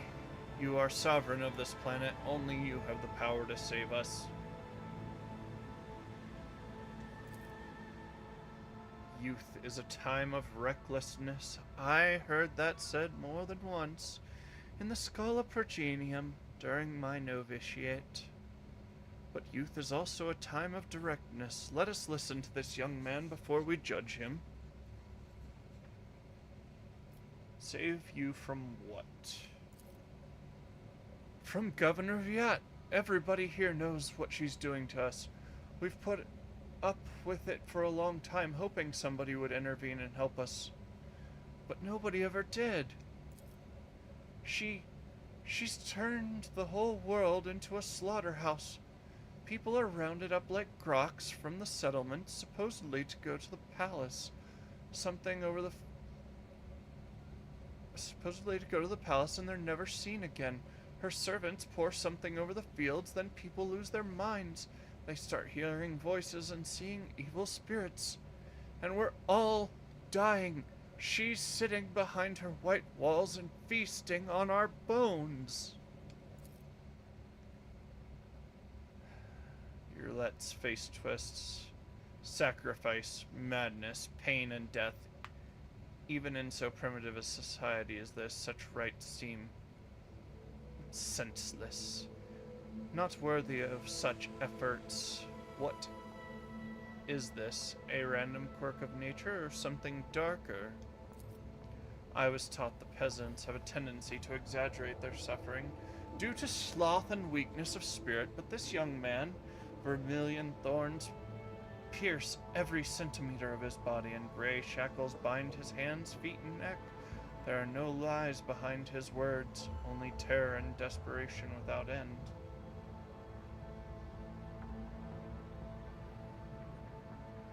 You're telling me people are seeing evil spirits? Yes, others are going feral and attacking their loved ones. And then there's... people say that in some settlements, well, they've stopped upholding the law altogether. Imperial law and the law of basic human decency. People are turning into animals. Who is behind the rebels? He swallows nervously and looks at you with fear. Your lordship, I beg you, don't ask me that. I can't sell out my brethren. It's over for me, but the others, I won't betray them.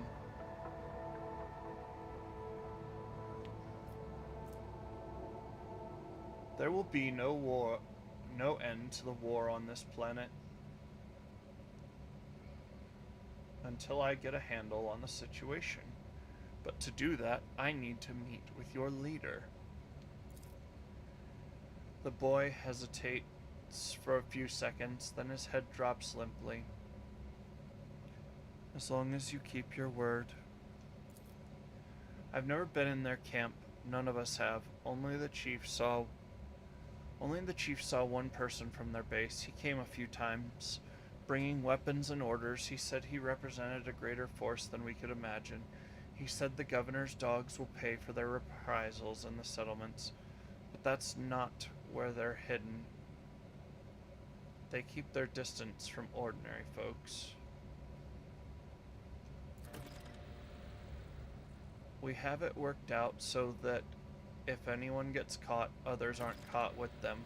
But I swiped the chief's box. I thought after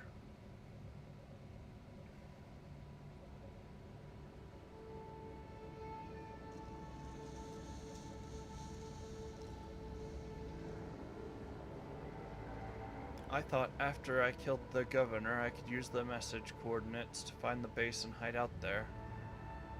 That's everything I know. The boy retrieves a box from his pocket and holds it out to you with a shaking hand.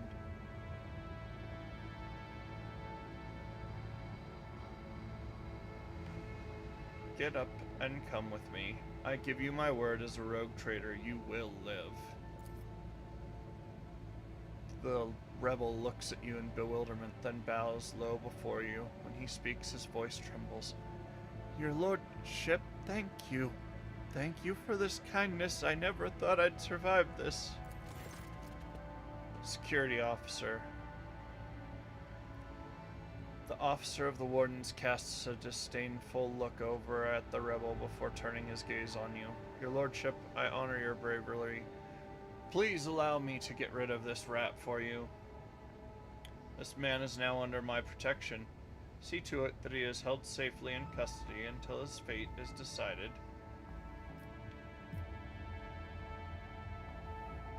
Hold on, let's see.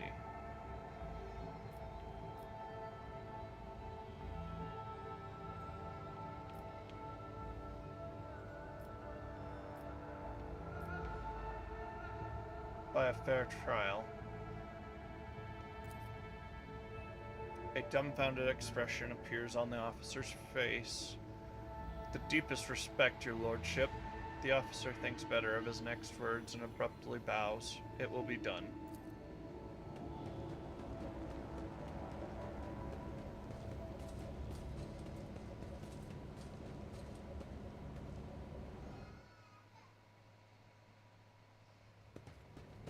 Let us walk this path to the end. Why? Haven't I studied hard enough? I beg your pardon. The strain has taken its toll. Blow it.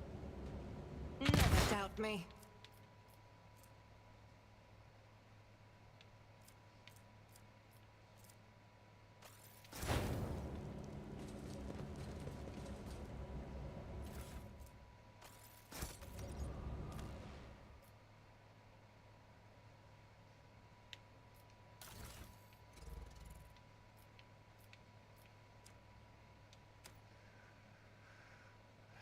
Tech use. Who has the best one?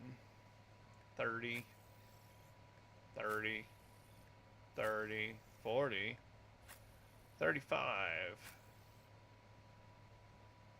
35 plus 5.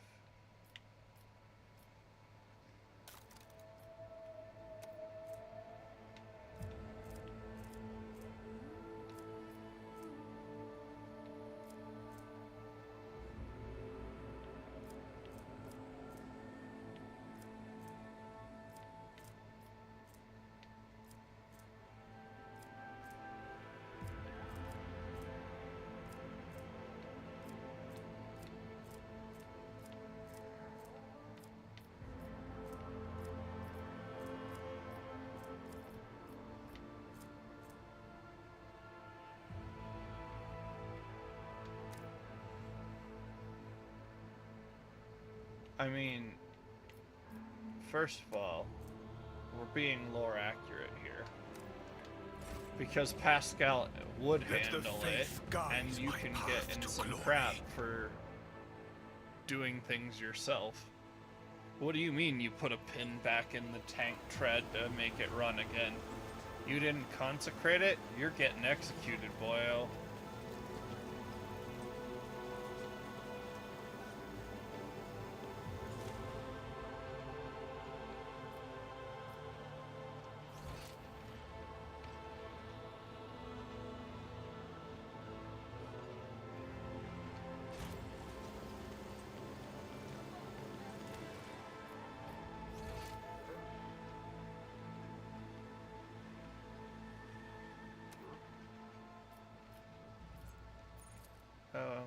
No, I don't want to talk to him.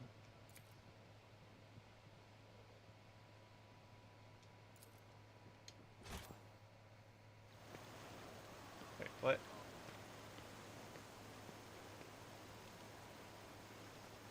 Look, we can go get down to the water this way.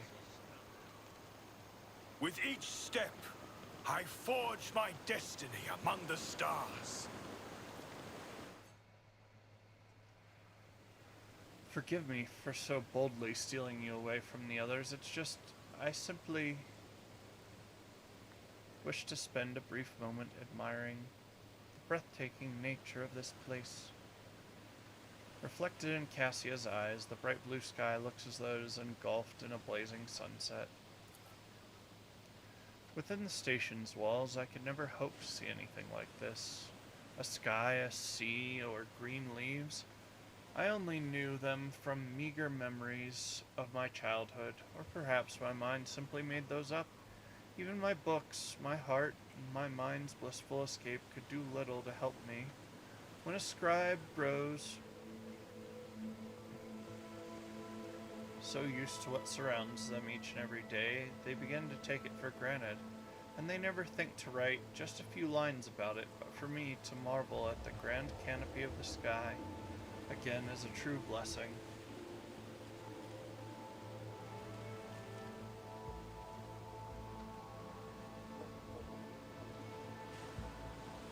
In that case, I imagine you've never set foot in sea waters before. Would you like to try?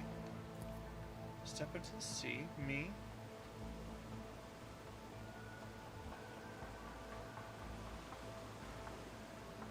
There's nothing to fear. We shall just let our feet soak a little.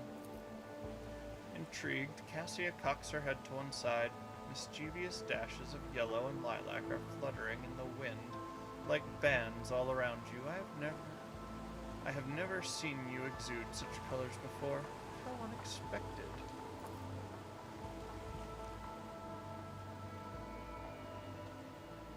Cassia gives you a quick nod and warily stretches out her long, narrow hand. It is cold to the touch.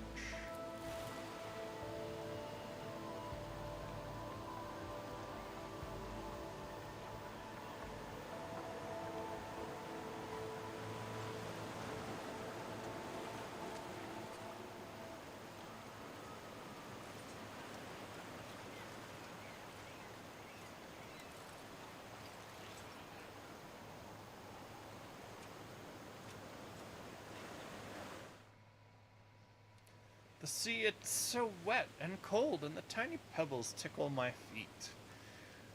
Cassia's reserved seriousness gives way to genuine wonder. I never thought it would be so agreeable.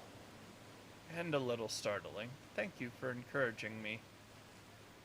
Cassia catches herself, her expression changing in a flash. She gently frees her hand and awkwardly looks away.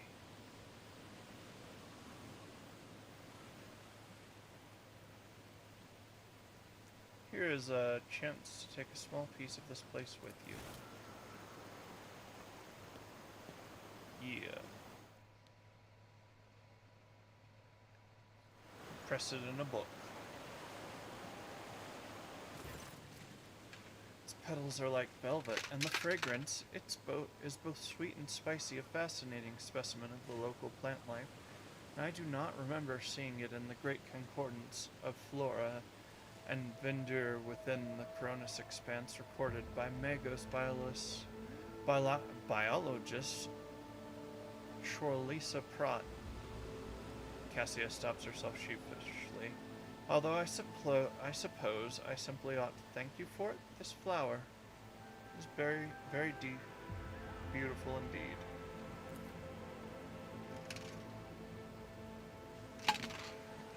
Cassia relishes every breath of fresh air, her eyes half closed, listening to the sounds of birds, hidden from view by the treetops. When the tips of your fingers touch lightly, Cassia starts, but does not remove her hand. Several minutes pass in timid silence, like mere moments, and eventually she pulls away.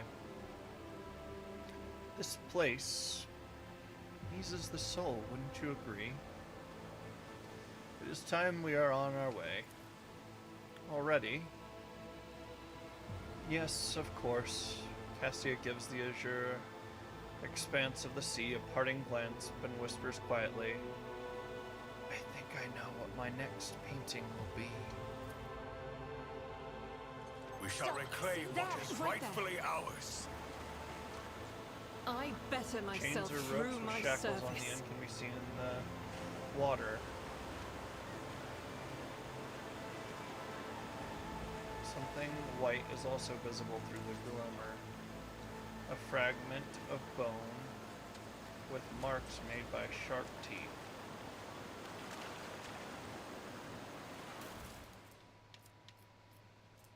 Chartist pendant.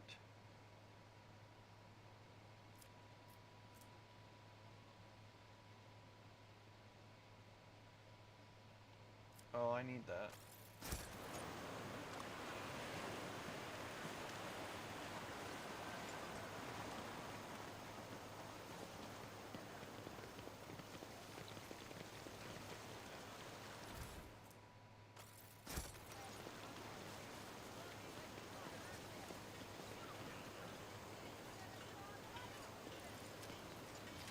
Know your duty.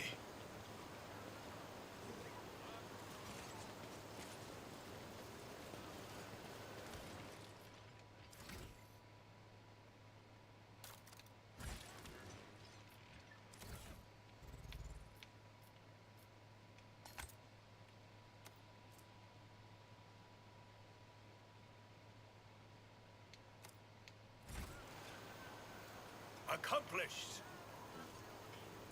This chapel is built out of luxurious materials.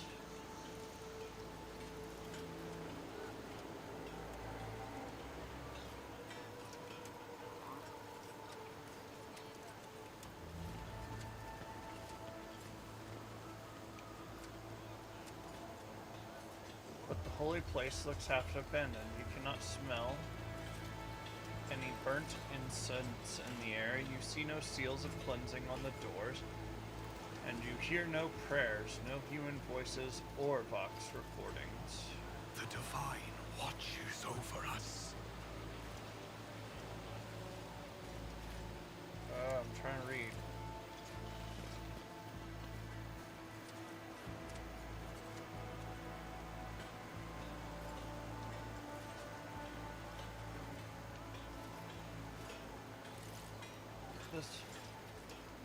The place seems like it was recently disturbed. Dust has been swept from the stones. There's some unidentifiable dirt between the cracks. You notice several thin scratches along the surface. Not keeping the God Emperor's shrine? I think I know who the true heretics are.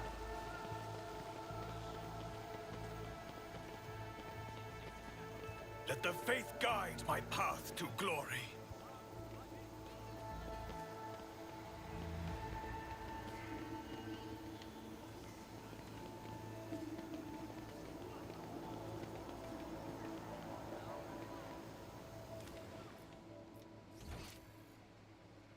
Oh, so we got something, didn't we?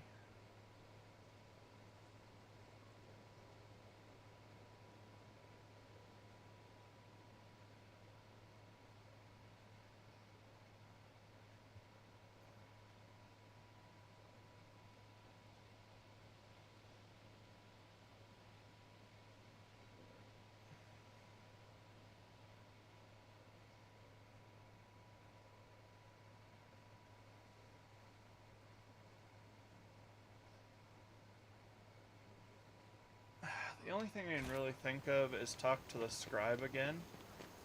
And Let then us walk maybe this head path to to the the shuttle end. and see if I can get... What do you have to say about your highly exceptional individual? After today's regretful event, I am beginning to hold her talents in particular esteem. Verily, even mutants who have seen the light of the God Emperor can faithfully serve his flock. Moreover, Elat's particular abilities could be an interesting subject of study for the Magos biologist. That elongated head shape, those eyes, judging by the skull that was given to me to send on footfall, such developmental anomalies on Genis are not a quirk of nature, but some kind of inheritable trait. Yulet freezes completely, turning into a living statue. What did you say? Oh, madame, have my words upset you? I'm certain your kinsman would have been delighted to learn that people wish to make pretty presse papier out of his remains, and besides, I could be wrong about the nature of his origins. What skull are you talking about? Oh, a most remarkable item, I must say. A true anomaly. One moment. After rummaging through a nearby container, Attilas draws out a parcel, which he immediately unwraps. Here it is. I believe the finished piece was intended to be given as a gift to the governor, but under current circumstances, I doubt I will be able to send it to Footfall anytime soon.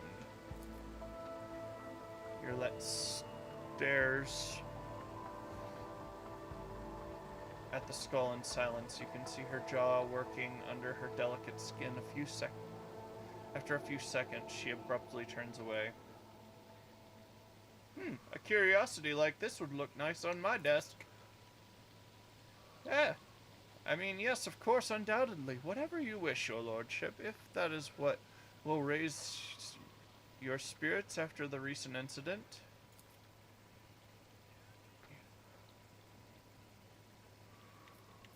What do you know about the attack? A disgraceful incident. Simply disgraceful. I cannot believe these scoundrels would dare come so close. And to drag the nobility into this as well. If they penetrated the estate, That means they had help from some worthless servant or other. Security is currently questioning the survivors, but the culprit has not been found yet. Look forward to meeting you again. We are bound by the blood of martyrs.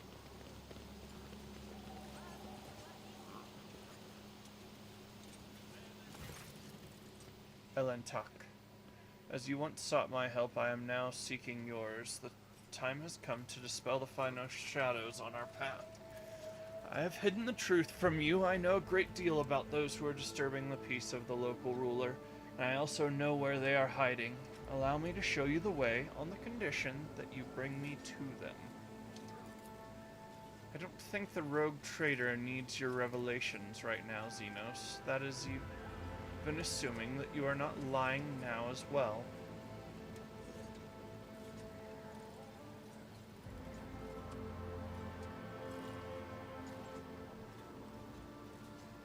Why did you not say anything? No other path was open to me, but now our paths are aligned, and my decision was motivated not by caprice, but by reason, which compels me now to be honest with the person who can fix all of this. Everything you have discovered, everything you have learned from your kind, they are all traces of the same calamity. A calamity that will eclipse all the strife and wars on the face of this world. All signs were plain to see, but I was here and the Monkey failed to recognize the coming storm. Please follow me, Uriel. You must. If this world truly matters to you,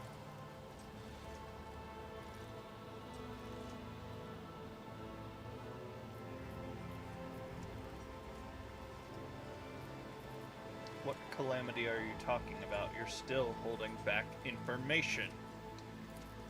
I will reveal the truth very soon, but not here. Not in the place where it seems evil has made its nest.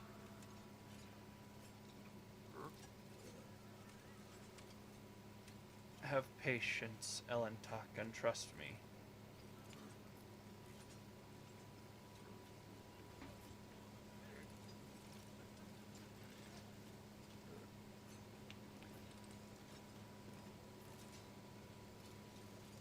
I really want to go the tally-ho, lad.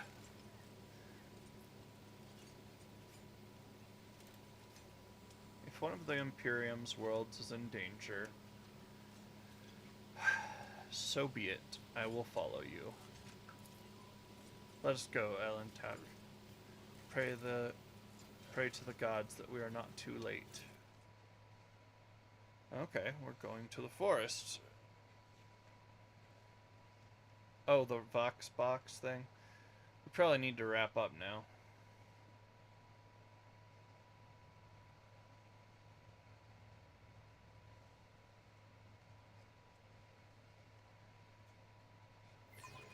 I'm gonna spawn in here and then...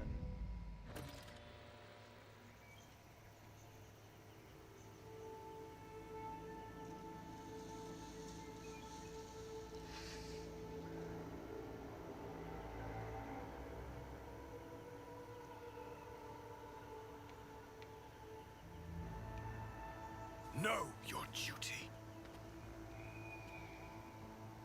I wonder...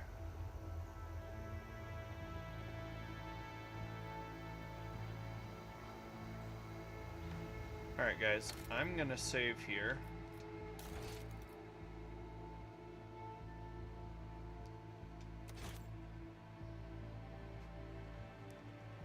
And we're gonna get ready to end. Some final thoughts of deduction on the mystery that abounds. Based on my knowledge of the lore, here's what I believe is going on. The governor, because this is common among the nobility, they get bored and sink to degeneracy, and degeneracy leads you right to Slanesh.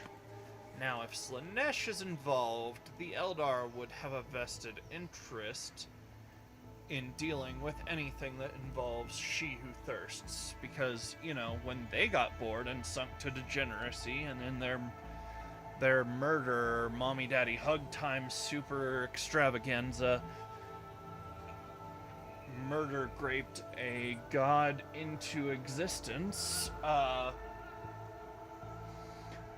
their souls were sort of forfeited to her.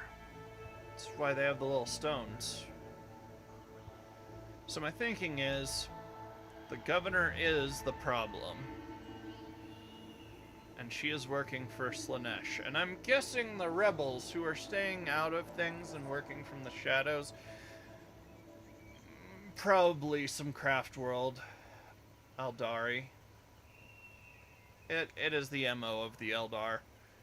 They try to not get super involved and use proxies. Hey Coyote, could you fill this up for me? So I'm thinking that's what we're doing. I think the rebels are a proxy war for, well, Slanesh.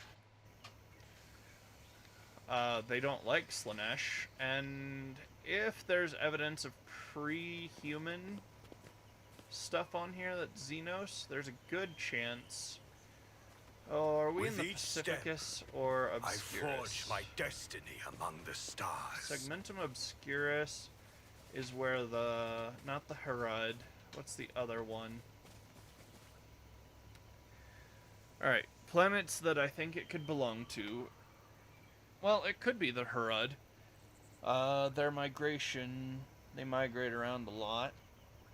But I doubt it. They're not, I mean, I've actually never read much other than passing mentions of Harad.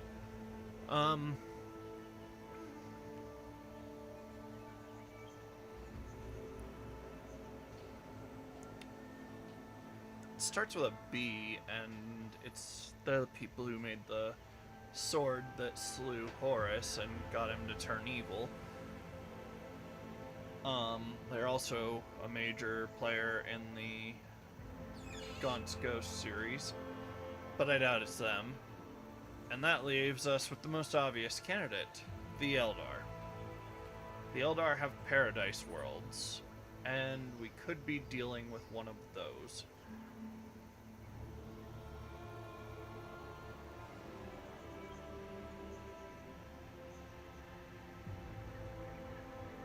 We got drugs and rock and roll and mommy daddy hug times. So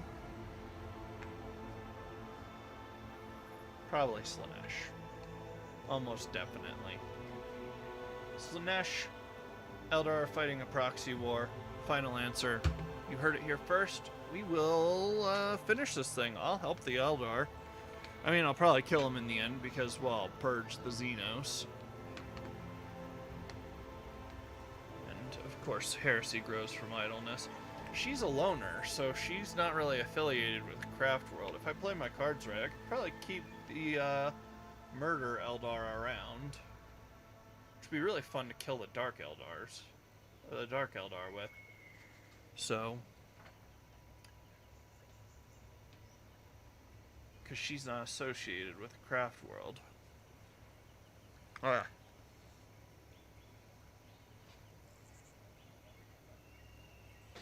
Okay.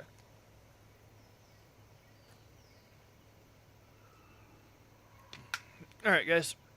If you want to support the channel, you can just give a like or follow or retweet or whatever, depending on the platform you're on.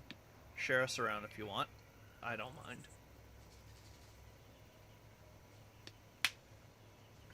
They're free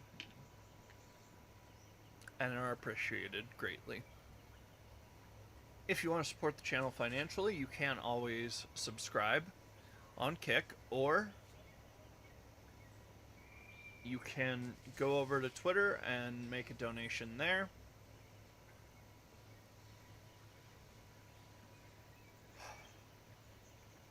Other than that, tell the people you love that you love them. It really matters.